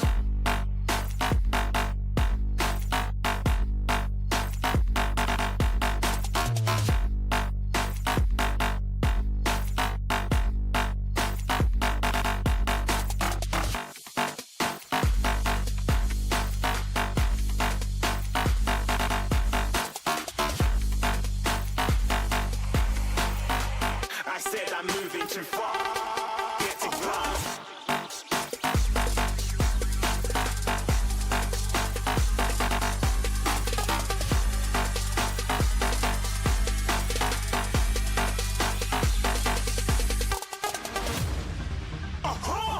Looking at a shooting star. Got more than a couple of people going mad. I swear they're rooting hard. Tell them I'd be big in the game like she went and got them breast implants. I said I'm moving too fast. Didn't even get to glance. I'm ready to eat up track like I'm seated in a restaurant. If you had swag like mine, you know it's best to flaunt. We aren't hating because you aren't. Shining like it's neon. Rock like kings of Leon. Shooting stars across the galaxy. I stand out, so don't be mad at me. Infiltrate, I'm with my strategy. When I turn up, then amateurs have to leave. Shooting stars across the galaxy.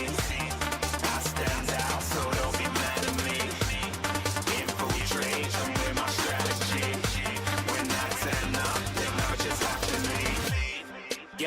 shooting, yeah, shooting, yeah, shooting,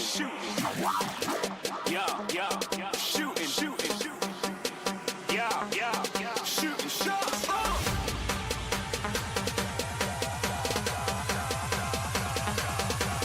Shooting stars, shooting stars, shooting stars, shooting stars. Didn't even get to bronze.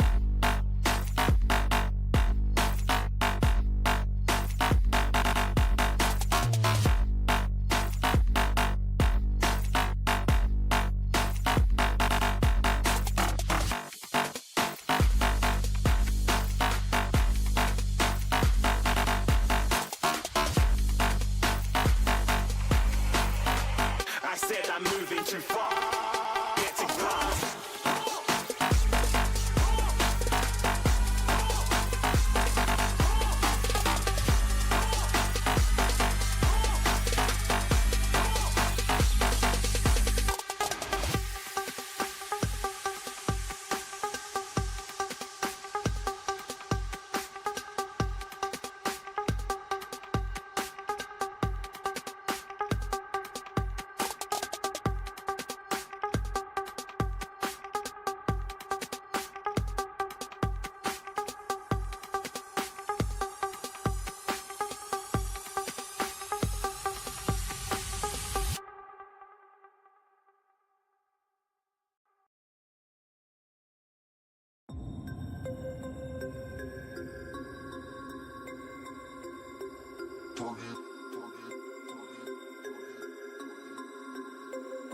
We about to turn it on. We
about to turn it on.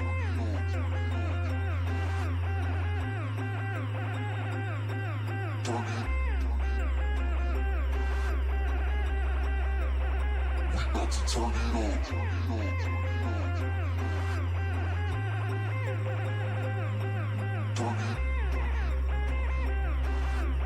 Turn it on. We about to turn it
Thank God that a brother